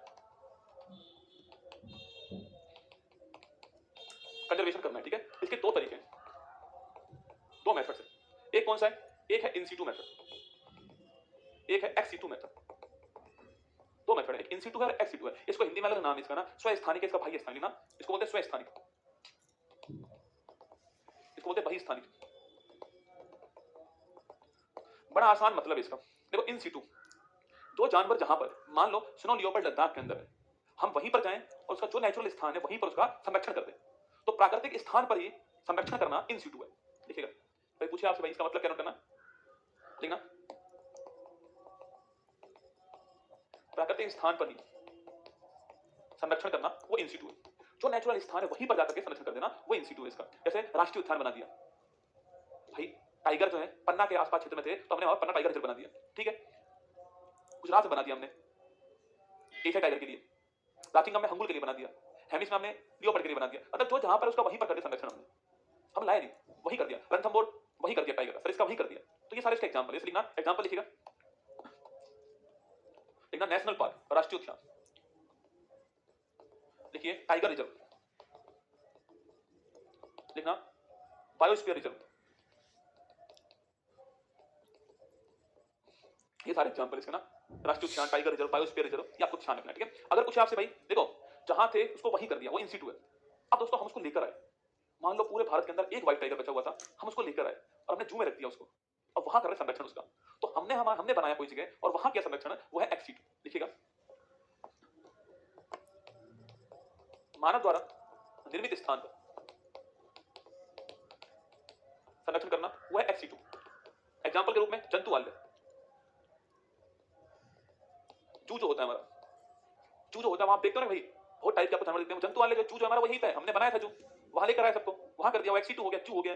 तो दोनों में अंतर समझ में आ चुका है आपको, जू हो चुका है हमारा, एक्स सीटू हो चुका है। एक्वेरियम हमारा एक्स सीटू है, हम लेकर आए मछलियों को अपने घर पर, हमने पानी भरा, हमने बना दिया उनका, वो उसका प्राकृतिक स्थान नहीं था, तो नेचुरल स्थान है वहीं पर करना, वो कौन सा, इन सीटू है, और वो एक्स सीटू है, दोनों आपको ध्यान रखने। अब यहाँ पर कुछ नाम आए, इनके बारे में थोड़ी जानकारी आपको दिखाता हूँ, लिखना एग्जाम के बाद बड़ी महत्वपूर्ण होगी। अभी 15 मिनट और लगाऊंगा मैं आपकी, 15 मिनट मुझे और चाहिए आपकी इसको समाप्त करने के लिए, ठीक है। ये मैं छोड़ नहीं रहा हूँ, इनको लिखा रहा हूँ आपको, चले लिखाएं, लिखिएगा, देखना राष्ट्रीय उद्यान लिखो, पहले लिखो नेशनल पार्क, राष्ट्रीय उद्यान, नेशनल पार्क। कुछ महत्वपूर्ण जगह लिखा रहा हूं आपको। पहली बात तो ये किससे नोटिफाइड होते हैं, एक्ट कौन सा है, 72 वाला एक्ट, ठीक है, लिख लीजिए। ये बनते किस एक्ट से हैं, ये बनते हैं वन्य जीव संरक्षण अधिनियम 1972, ये इससे बनते, ठीक है।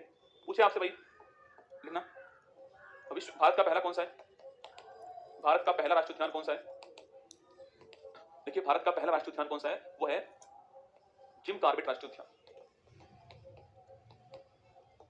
राष्ट्रीय उद्यान ऐसे लिखूंगा, ठीक है, एनपी नेशनल पार्क। कहां पर है भाई साहब, ये उत्तराखंड के अंदर, उत्तराखंड।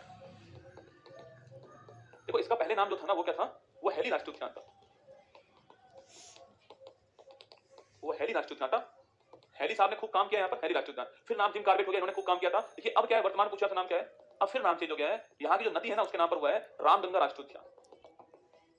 तो 3 नाम हुए इसके ना, पहले हैली था, फिर चेंज हुआ, फिर कौन सा है, हैली के स्थान पर जिम कॉर्बेट आ गया, अब फिर नाम चेंज हुआ है रामगंगा आ चुका है। अब नदी के स्थान पर नाम इसका रामगंगा राष्ट्रीय उद्यान, उत्तराखंड आपको ध्यान है, ये पहला आपको नोट करना है, ठीक है। पहला नवीनतम पूछे आप, लिखिए नवीनतम पूछूं आपसे,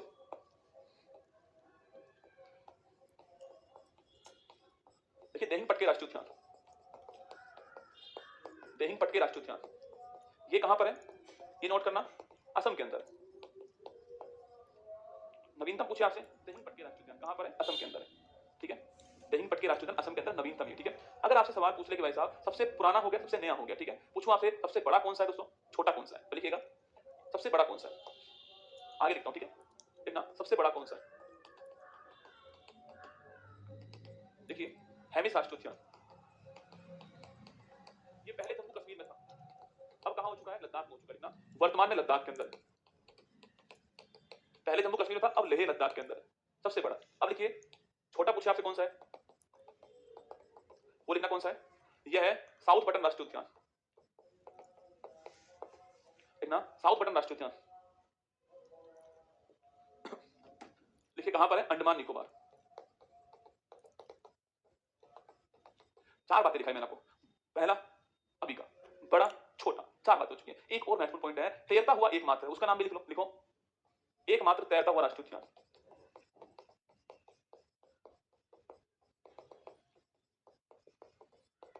वो है काबुल लामजाओ राष्ट्रीय उद्यान। ये कहां पर है, लिखना मणिपुर के अंदर, और कौन सी झील पर है, लोकटक झील पर। तो मणिपुर के अंदर लोकटक झील पर कौन सा है, काबुल लामजाओ, फटाफट लिखो एक बार।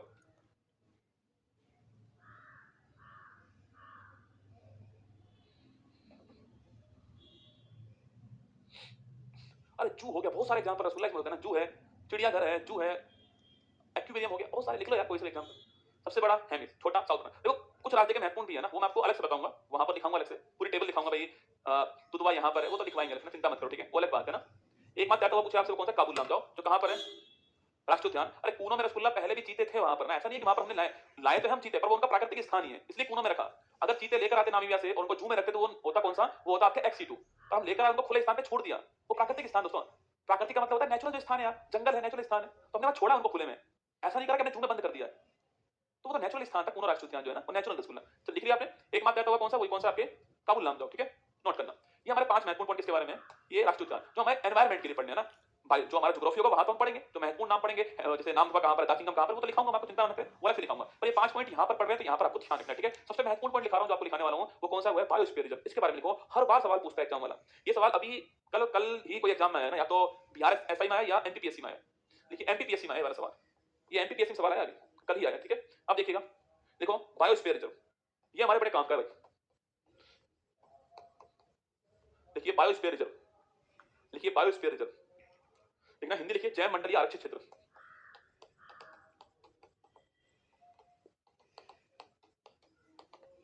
देखो ये भारत के अंदर 18 है, पहली बात। कितने? 18 है भारत के अंदर। भारत में कितने? 18 है, ठीक है? भारत के अंदर 18 के हैं। एक मिनट, आज गलती से क्या फोन मेरा रह गया वाइब्रेट, और भाई साहब क्या ही बताऊं आपको, इतने सारे मैसेज आए पड़े हैं। गुरुजी ये काम है, गुरुजी ये काम है। देखो बायोस्फीयर रिजर्व कुछ आपसे 18, आपको नंबर दे दें क्या व्हाट्सएप पे? बोलो व्हाट्सएप नंबर दे दें आपको, बताओ कमेंट बॉक्स में, चाहिए तो आपका नंबर, नंबर दे देते हैं आपको। 18 है भारत के अंदर, ठीक है? भारत में 18 है बायोस्फीयर रिजर्व। लेकिन दोस्तों यूनेस्को ने क्या किया? यूनेस्को ने पूरे वर्ल्ड लेवल पे क्या किया है, जो बड़े महत्वपूर्ण बायोस्फीयर रिजर्व हैं उनको एक प्रोग्राम स्टार्ट किया, नाम क्या? एमएपी प्रोग्राम का नाम था, उसमें शामिल कर लिया। तो लिखिएगा हुआ क्या, यूनेस्को ने एक प्रोग्राम स्टार्ट किया, उसका नाम क्या लिखना? मैन एंड, देखिए मैन एंड बायोस्फीयर प्रोग्राम नाम है उसका, नोट कीजिए, मानव और जैव मंडल कार्यक्रम, इसे बोलते हैं MBP, man and biosphere programme. ये स्टार्ट किया यूनेस्को ने, स्टार्ट किया था, ध्यान रखना, ठीक है? इसमें दोस्तों पूरे वर्ल्ड के महत्वपूर्ण जो बायोस्फीयर रिजर्व वो शामिल है। इसमें भारत के 18 में से 12 शामिल, लिखना। कभी पूछे आपसे कि यूनेस्को के एमबीपी प्रोग्राम के अंदर भारत के 12 शामिल है, नोट करना इस सवाल को। भारत के अंदर कुल 18 है, अगर पूछे भारत में कुल बायोस्फीयर रिजर्व कितने? 18 है। यूनेस्को के एमबीपी प्रोग्राम में कितने शामिल है आपके? 12 शामिल है, ध्यान रखना बेटा ना। और पूछे नवीनतम कौन शामिल हुआ है, पहला कौन सा था और नवीनतम कौन सा, दोनों लिखिए। देखिए पहला कौन सा है? पहला है नीलगिरी, देखना। फर्स्ट कौन सा है? 1986 के अंदर, लिखना कौन सा है? नीलगिरी बायोस्फीयर रिजर्व, बीएसआर, यहां लिख रहा हूं बीएसआर, ठीक है? बायोस्फीयर रिजर्व कौन सा है? Nilgiri biosphere reserve. 86 के अंदर भारत का पहला था, ध्यान रखना। भारत का पहला कौन सा 12 के अंदर? ये था। 86 के अंदर शामिल होता है, नोट करना, ठीक है? यह दोस्तों ये सवाल पूछा है कितने राज्यों के अंदर है? ये 3 राज्यों के अंदर, 3 राज्यों की बाउंड्री पर है ना। कौन कौन से हैं? केरल है, कर्नाटक है और तमिलनाडु है। केरल, कर्नाटक, तमिलनाडु, 3 राज्यों की बाउंड्री पर कौन है? बाउंड्री पर आपका नीलगिरी बायोस्फीयर रिजर्व है, 86 के अंदर शामिल हुआ है, ध्यान रखना। बड़ा महत्वपूर्ण सवाल हो गया ना भाई, तीनों की बाउंड्री पर है, पहली बात तो। कौन सा है? पहला ही। अगर सवाल पूछे आपसे भाई नवीनतम कौन सा छापना, वो पन्ना है। देखिए नवीनतम कौन सा है? पन्ना है। और पन्ना कहां पर लिखना? पन्ना आपका एमपी में, नवीनतम पन्ना है। इस 18 में भी नवीनतम पन्ना ही है, इस 18 में पूछा आपसे वो भी नवीनतम पन्ना ही है। नदी पूछे कभी आपसे, लिख लो केन नदी है, ठीक है? तो नवीनतम पन्ना हो गया। ये 12वां भी है यूनेस्को का, और हमारा 18वां भी है ना। कौन सा? पन्ना ही है, एमपी के अंदर केन नदी के ऊपर पन्ना ही, आपको ध्यान रखना है, ठीक है? ये भी आपको नोट करना है। ये बायोस्फीयर रिजर्व के बारे में बड़ी महत्वपूर्ण बात है, एग्जाम कोई भी हो इससे सवाल पूछता ही पूछता है। देखो ये फैक्ट बड़े महत्वपूर्ण फैक्ट हैं भारत के हिसाब से, इसलिए मैं लिखा रहा हूं आपको। 5 मिनट और रखो, 2-3 फैक्ट और लिखाऊंगा, फिर छुट्टी कर दूंगा आपके ना। देखो बच्चा बात ऐसी है, मैं बैच एंड करूंगा दिसंबर में, आप जानते हो, ठीक है? दिसंबर लास्ट में। उसके बाद मेरा बैच स्टार्ट होगा, पता नहीं कब तक पढ़ाऊंगा। मान लो मैंने 10 साल और पढ़ाया, 5 साल और पढ़ाया, 10-5 बैच और पढ़ाऊंगा। पर ये जो मेरा पहला बैच था ना, मुझे ये हमेशा याद रहेगा, पहली बार हुआ है, याद रहेगा। मतलब आज भी अगर मुझे कोई इमोशनल मोमेंट लगता है ना मेरा, तो वो था मेरा जब मैंने पहली बार 1 लाख लाइव कोचिंग दिया था। वो मेरे लिए इमोशनल मोमेंट था। आजकल की बात अलग है, पहले की बात दूसरी थी ना। उस समय कोई सोच नहीं पा रहा था कि ये भी होता है क्या, 1 लाख लाइव कोचिंग भी होती है क्या। तब मैं वो लेकर आया था, तो वो माना कि मैं 3 लाख भी लाया, पर वो खुशी जो थी ना 1 लाख वाली, वो नहीं आई, वो नहीं आई थी ना। वो ऐसे ही पहला बैच है मेरा, इसके बाद बहुत सारे बैच आएंगे, पर पहला पहला ही होता है, ठीक है? पहला पहला प्यार पहला पहला ही होता है। वो थोड़ी भूलते हो आप लोग। लिखो बाघ परियोजना, ये 5 मिनट मैंने आपको इसलिए सुनाया जिससे आप 5 मिनट और पढ़ लो। लिखो बाघ परियोजना। शाम को 8 बजे क्लास आएगी, जो सवाल पूछे गए ना बिहार के अंदर, एमपी के अंदर, वो कराऊंगा शाम को 8 बजे ना। जरूर देखना ट्रेंड क्या चल रहा है पेपर्स का, वो आपको देखना चाहिए। मैं कराऊंगा शाम को, आपके वैसे कितने सवाल है वो भी चेक करना आप लोग जो है। शाम को 8 बजे क्लास आएगी, जरूर देखना, बड़ी महत्वपूर्ण क्लास होगी प्रैक्टिस के हिसाब से आपके ना। देखो भाई मैं पढ़ा रहा हूं, उससे क्या फर्क पड़ रहा है? अगर एग्जाम में सवाल आ रहे हैं उस क्लास से, तो वो महत्वपूर्ण क्लास है। आपको मेरी भक्ति थोड़ी करनी है, कुमार गौरव की भक्ति करेंगे हम, तो भक्त हैं आप, भक्त नहीं हो, छोटे भाई हो, छोटी बहन हो। तो जहां से अच्छा मिलेगा आपको वहां से पढ़ना है।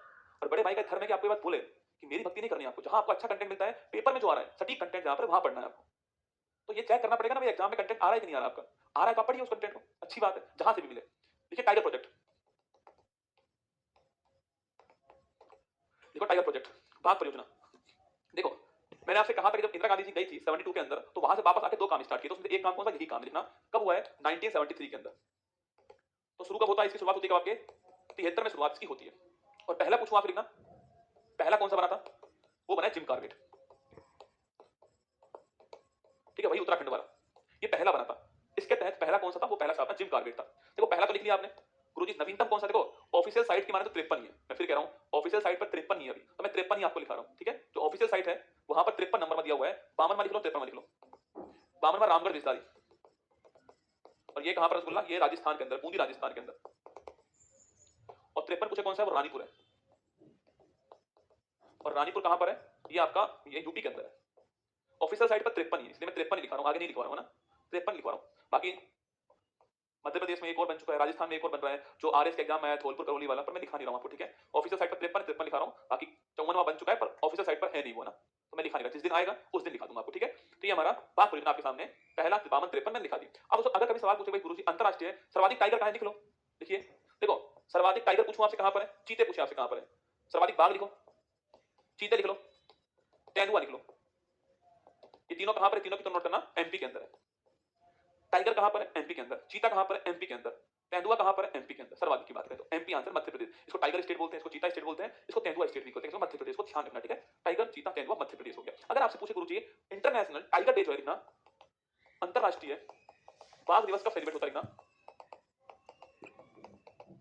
हुआ क्या दोस्तों कि टाइगर के कंजर्वेशन के लिए एक स्थान पर सब लोग बैठ गए। वो घटना कब की है? वो घटना है 29 जुलाई 2010 की घटना है, ठीक है? और वो स्थान कौन सा था? सेंट पीटर्सबर्ग स्थान था, सेंट पीटर्सबर्ग स्थान था, ठीक है? यहां बैठ गए, 29 जुलाई की तारीख थी, 2010 का वर्ष था। बहुत सारे देश बैठे, जहां पर टाइगर हैं वहीं बैठेंगे जहां रसगुल्ला टाइगर है नहीं। पाकिस्तान दोस्तों क्यों बैठेगा पाकिस्तान? वहां तो कुछ नहीं हुआ, दाऊद इब्राहिम है, वो भी है या नहीं समझ नहीं आ रहा, वो भी सुबह खबर आ रही है निपट गया, वो भी है ना, वो हूर के पास चला गया है, निपट चुका है वो। तो मेरा कहने का मतलब जहां टाइगर है वो देश बैठे, आपके भारत जैसे देश बैठ गए, और सेंट पीटर्सबर्ग स्थान रूस के अंदर वहां बैठे, और वहां बैठकर ये बोला कि भाई टाइगर की संख्या जो है उसको डबल करो जल्दी से। यहां क्या है? टाइगर संख्या जो है इसको डबल करना है, ये उद्देश्य था। 2022 तक टाइगर संख्या डबल करना उद्देश्य था। और सो यह तारीख बड़ी महत्वपूर्ण हो गई, इसीलिए इस तारीख को क्या होता है, इस तारीख को हमने ये दिवस स्टार्ट किया, कौन सा? International tiger day. एग्जाम कोई पूछ ले आपसे कि भाई सेंट पीटर्सबर्ग, कभी सवाल पूछे ना कि सेंट पीटर्सबर्ग घोषणा पत्र का संबंध पूछे किससे है, देखिएगा सेंट पीटर्सबर्ग घोषणा पत्र जो है इसका संबंध किससे नोट करना? ये टाइगर से, ठीक है बेटा, ध्यान रखना है ना, नोट कर लो टाइगर वाला। तो टाइगर में आपको ये सारी बातें ध्यान रखनी है, ठीक है? अब एक हाथी और एक डॉल्फिन लिखना है, बस वो लिख लो, फिर छुट्टी करूंगा आपकी, फिर आप खूब खेलना ना। हाथी और डॉल्फिन, हाँ टाइगर मैन ऑफ इंडिया लिख लो, टाइगर मैन ऑफ इंडिया लिख लो, Kailash Sankhala. Tiger man of India कौन है? कैलाश सांकला, जोधपुर के रहने वाले। टाइगर मैन ऑफ इंडिया कौन है? कैलाश सांकला, जोधपुर के रहने वाले, ठीक है? हाँ नंबर दो गुरुजी, और बिना नंबर के कुछ होगा ही नहीं, नंबर दो गुरुजी। अरे भाई मेरी इंस्टाग्राम आईडी जो है ना वही नंबर मानो आप, तो मैं उसको डेली चलाता हूँ, वही कर दिया करो, आपको जो भेजना है मुझे।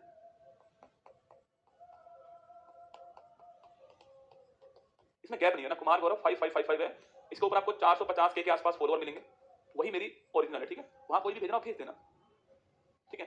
ये मेरी ओरिजिनल है, यहाँ पर भेजना भेज देना, इंस्टाग्राम पर सारी चीजें बच्चे मुझे यहीं भेजते हैं मैसेज के अंदर, आप भी भेज देना। टाइगर मैन ऑफ इंडिया, ठीक है? कैलाश सांकला नोट करना। अब लिखिए, देखो हाथी प्रोजेक्ट, पहली बात तो कब स्टार्ट हुआ? 1992। कब स्टार्ट हुआ? 1992। भारत में सर्वाधिक हाथी कहां पर लिखना? कर्नाटक के अंदर। और अगर कुछ आपसे अंतरराष्ट्रीय हाथी दिवस कब होता लिखना, देखिए अंतरराष्ट्रीय हाथी दिवस कब होता करना, वो होता है कब आपके, अरे बताओ अंतरराष्ट्रीय हाथी दिवस कब होता है रसगुल्ला, छापो कमेंट बॉक्स के अंदर, हाथी दिवस कब होता है अंतरराष्ट्रीय, बताओ कमेंट बॉक्स के अंदर, आप बताओ, मैं क्यों लिखूं? लिखो हाथी को जो भारत के अंदर राष्ट्रीय विरासत पशु माना गया है, नेशनल हेरिटेज एनिमल, और कब माना? 10 में माना। हाथी को भारत के अंदर नेशनल हेरिटेज एनिमल माना, 10 के अंदर माना, छापना राष्ट्रीय विरासत पशु माना, 10 के अंदर माना, ये आपको ध्यान रखना, ठीक है? सवाल यहाँ दोस्तों ये है इंटरनेशनल जो एलिफेंट है वो कब सेलिब्रेट होता है, वो आपको छापना है, ठीक है? बताओ फटाक से, ये हाथी के बारे में नोट करना। एक लिखिए dolphin project, Gangetic dolphin project, देखो गंगेटिक डॉल्फिन प्रोजेक्ट। अगर आपसे सवाल पूछे कि भाई देखो पहली बात दोस्तों जो डॉल्फिन जो है ना कौन सी है? गंगा नदी की है, ठीक है? सेकंड सवाल पूछूं आपसे, ये भारत का राष्ट्रीय जलीय जीव बना, नेशनल एक्वेटिक एनिमल बना, और कब बना? 5 अक्टूबर 2009 को बना, ठीक है? और तारीख लिखना, इस दिन हम क्या बनाते हैं? राष्ट्रीय डॉल्फिन डे बनाते हैं, ठीक है? और अगर आपसे पूछे दोस्तों अभी हाल ही लिखना, अभी हाल ही पूछूं आपसे, अभी हाल ही में डॉल्फिन के संरक्षण के लिए एक घोषणा पत्र आया है, बड़ा महत्वपूर्ण, अभी हाल ही में आया, 2023 में आया, लिखना कौन सा है? बोगाटो घोषणा पत्र। बोगाटो स्थान कहां पर है? कोलंबिया के अंदर है, वहां की राजधानी है, वहां आया, ठीक है? तो नोट करना महत्व। देखो कोई भी किताब उठा लेना, चैलेंज कर रहा हूं आपको, एनवायरमेंट की कोई किताब उठाना, उसमें ये वाली लाइन आपको नहीं मिलेगी क्योंकि ये अभी हुआ है। कहाँ से मिलेगी भाई साहब? ये करंट अफेयर वाला बताएगा आपको, बता रहा है आपको, तो नोट करना। कोलंबिया के अंदर डॉल्फिन संरक्षण के लिए अभी हाल ही में क्या हुआ है, बोगाटो घोषणा पत्र हुआ है, नोट कीजिएगा, ये भी आपको ध्यान रखना है, ठीक है? नोट करना डॉल्फिन के बारे में, ये सारी बातें आपको ध्यान रखनी है। 12 जनवरी गलत आंसर है, 12 मई भी गलत आंसर है। कोई और है? कुछ का ठीक आंसर भी आ रहा है, ऐसी बात नहीं है। सचिन का ठीक है, विनय का ठीक है आंसर, रोहित का ठीक है। राष्ट्रीय पशु नहीं है, राष्ट्रीय विरासत पशु है। चलो कुछ का ठीक आंसर लिखना, 12 अगस्त, ठीक है? नोट कर लो। सारे सब्जेक्ट, सारे क्वेश्चन लिखवा रहा हूं, आप सारे क्वेश्चन लिखवा रहा हूं, नोट करो। गंगेटी डॉल्फिन के बारे में हो गया, ध्यान रखना, ठीक है? कब बना, कौन सी नदी का है, अभी हाल ही में क्या हुआ है, नोट कर लो ये भी। इसे बोलते हैं, इसका एक नाम और है, लिखोगे? लिख लो। इसे बोलते हैं गंगा का टाइगर। ये अंधी होती है रसगुल्ला, अंधी होती है, पता है आपको? ये वाली डॉल्फिन अंधी होती है, सूसू इसका नाम भी है ना, अंधी होती है, देख नहीं पाती है डॉल्फिन जो ये वाली, ठीक है? ये बात आपको ध्यान रखनी है। अब दोस्तों जैव विविधता के बारे में एक लास्ट पॉइंट लिख लो, इसके लिए प्रोटोकॉल हुआ है, उसका नाम लिख लो क्या है बस, फिर हम छोड़ देंगे, ठीक है? आपको ना लिखिए, ये लास्ट पॉइंट है जैव विविधता के बारे में, टॉपिक एंड कर रहे हैं, लिखिएगा नगोया प्रोटोकॉल। कभी सवाल पूछे ना आपसे, नगोया पहली बात कहां पर लिखना, यह स्थान जो नोट करना, कहां पर, यह स्थान जो आपका वो जापान के अंदर है, यहां पर हुआ, लिखिएगा जैव विविधता के संरक्षण के लिए, ठीक है? प्रोटोकॉल हुआ है, कब हुआ? 10 में हुआ, और इसी वर्ष को क्या करा हमने, जैव विविधता वर्ष घोषित किया है, ठीक है? अब दोस्तों जैव विविधता के लिए सीओपी अलग होता है, क्लाइमेट चेंज के लिए 28 हो चुके हैं, जैव विविधता के लिए अभी 15 ही हुए हैं, ठीक है? लिख लो। तो जैव विविधता है, इसके लिए लिखना, इसके लिए आगे लिख रहा हूं, ठीक है? लिखना सीओपी 15 अभी हाल ही में हुआ, ठीक है? एक इसके लिए बायोडायवर्सिटी के लिए, ये अभी हाल ही में हुआ, कहां पर हुआ है? मॉन्ट्रियल स्थान पर हुआ है। मॉन्ट्रियल कहां पर? कनाडा के अंदर है, ये भी आपको ध्यान रखना है ना बेटा। और पूछो अगर इसका होस्ट, इसका लिखना, इसका इसका अध्यक्ष कौन था, तो चीन अध्यक्ष था इसका। तो इसमें एक घोषणा पत्र आता है, इसे बोलते हैं कुनमिंग, चीन का स्थान हो गया, मॉन्ट्रियल घोषणा पत्र, ये हमारी तरफ से आपका खत्म, कुनमिंग मॉन्ट्रियल घोषणा पत्र, ये हमारी तरफ से आपका एंड। तो ये था एनवायरनमेंट। बताओ कैसा लगा आपको एनवायरनमेंट में? अरे बेटा एनवायरनमेंट में तो ना, सच बता रहा हूँ, कभी अभी तो मेरे पास इतना ही टाइम है जितना मैंने पढ़ाया, ये मैंने एक्स्ट्रा पढ़ाया है, वादा नहीं था, सब पढ़ा दिया मैंने कहा चलो पढ़ाते हैं आपको।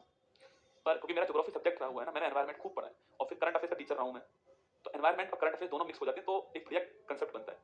तो मैंने जो निचोड़ था वो पढ़ा दिया। मैं ये नहीं बोल रहा एनवायरनमेंट समाप्त हो जाएगा यहाँ पर, नहीं होगा, पर आपके काम की जो सारी चीजें वो लिखा दी मैंने आपको ना, काम की होंगी आपकी। कल हम इंडियन ज्योग्राफी का पहला चैप्टर स्टार्ट करेंगे, वो कौन सा है, भारत का आकार स्थिति क्या है, मतलब आसपास कौन कौन से देश हमारे हैं, कौन कौन सी बाउंड्री हमारी लग रही है, वो सारी बातें आपको पढ़ाएंगे, ठीक है? जब मैं अपने पहली क्लास ली थी तो रामगढ़ बिजदारी वाला क्वेश्चन कराया, क्या बात आपको भी याद है? बड़ी अच्छी बात। चलो एक सुन लीजिए, 8 बजे आपकी क्लास आने वाली, तैयार रहना उसके लिए, जो सवाल पूछेंगे। 31 तारीख को करंट अफेयर्स की बड़ी क्लास आने वाली है, उसके लिए तैयार रहना आप सभी लोग जो है। देख भाई ना, जितना पढ़ा पाऊंगा पढ़ाने की कोशिश कर रहा हूँ, ऐसी बात नहीं पढ़ा रहा हूँ, कोशिश तो पूरी कर रहा हूँ आपके सामने, ठीक है? तो चलो फिर ध्यान रखना अपना, 8 बजे फिर मुलाकात आपसे होने वाली। कल आपके लिए ज्योग्राफी जो है हमारी इंडियन ज्योग्राफी आपकी स्टार्ट होने वाली है, ठीक है? इंडियन ज्योग्राफी का पहला चैप्टर भारत का आकार स्थिति पड़ोसी देश हम पढ़ेंगे कल पहले क्लास के अंदर जो है, वो पढ़ना जरूरी भी है। फिर हम पढ़ लेंगे क्या, जो भौतिक प्रदेश वो पढ़ लेंगे, मिट्टी पढ़ लेंगे, कृषि पढ़ लेंगे, भारत की जो है यही सारे टॉपिक्स हमें पढ़ने होते हैं। जलवायु के बारे में पढ़ेंगे, जो मानसून है उसके बारे में अध्ययन कर लेंगे, कुछ खनिज के बारे में पढ़ लेंगे। घंटी बज चुकी है घर की, मतलब संध्या बाती का समय हो चुका है, अब मैं भी जा रहा हूँ, आप भी जाओ, मस्त रहो, खुश रहो। फिर आपसे अगले 6 दिनों के लिए भारत के भूगोल में मुलाकात होगी। चलिए ऑल द बेस्ट, ध्यान रखना अपना, खुश रहिएगा सभी, आप सभी लोग खूब मेहनत कीजिएगा। जय हिंद।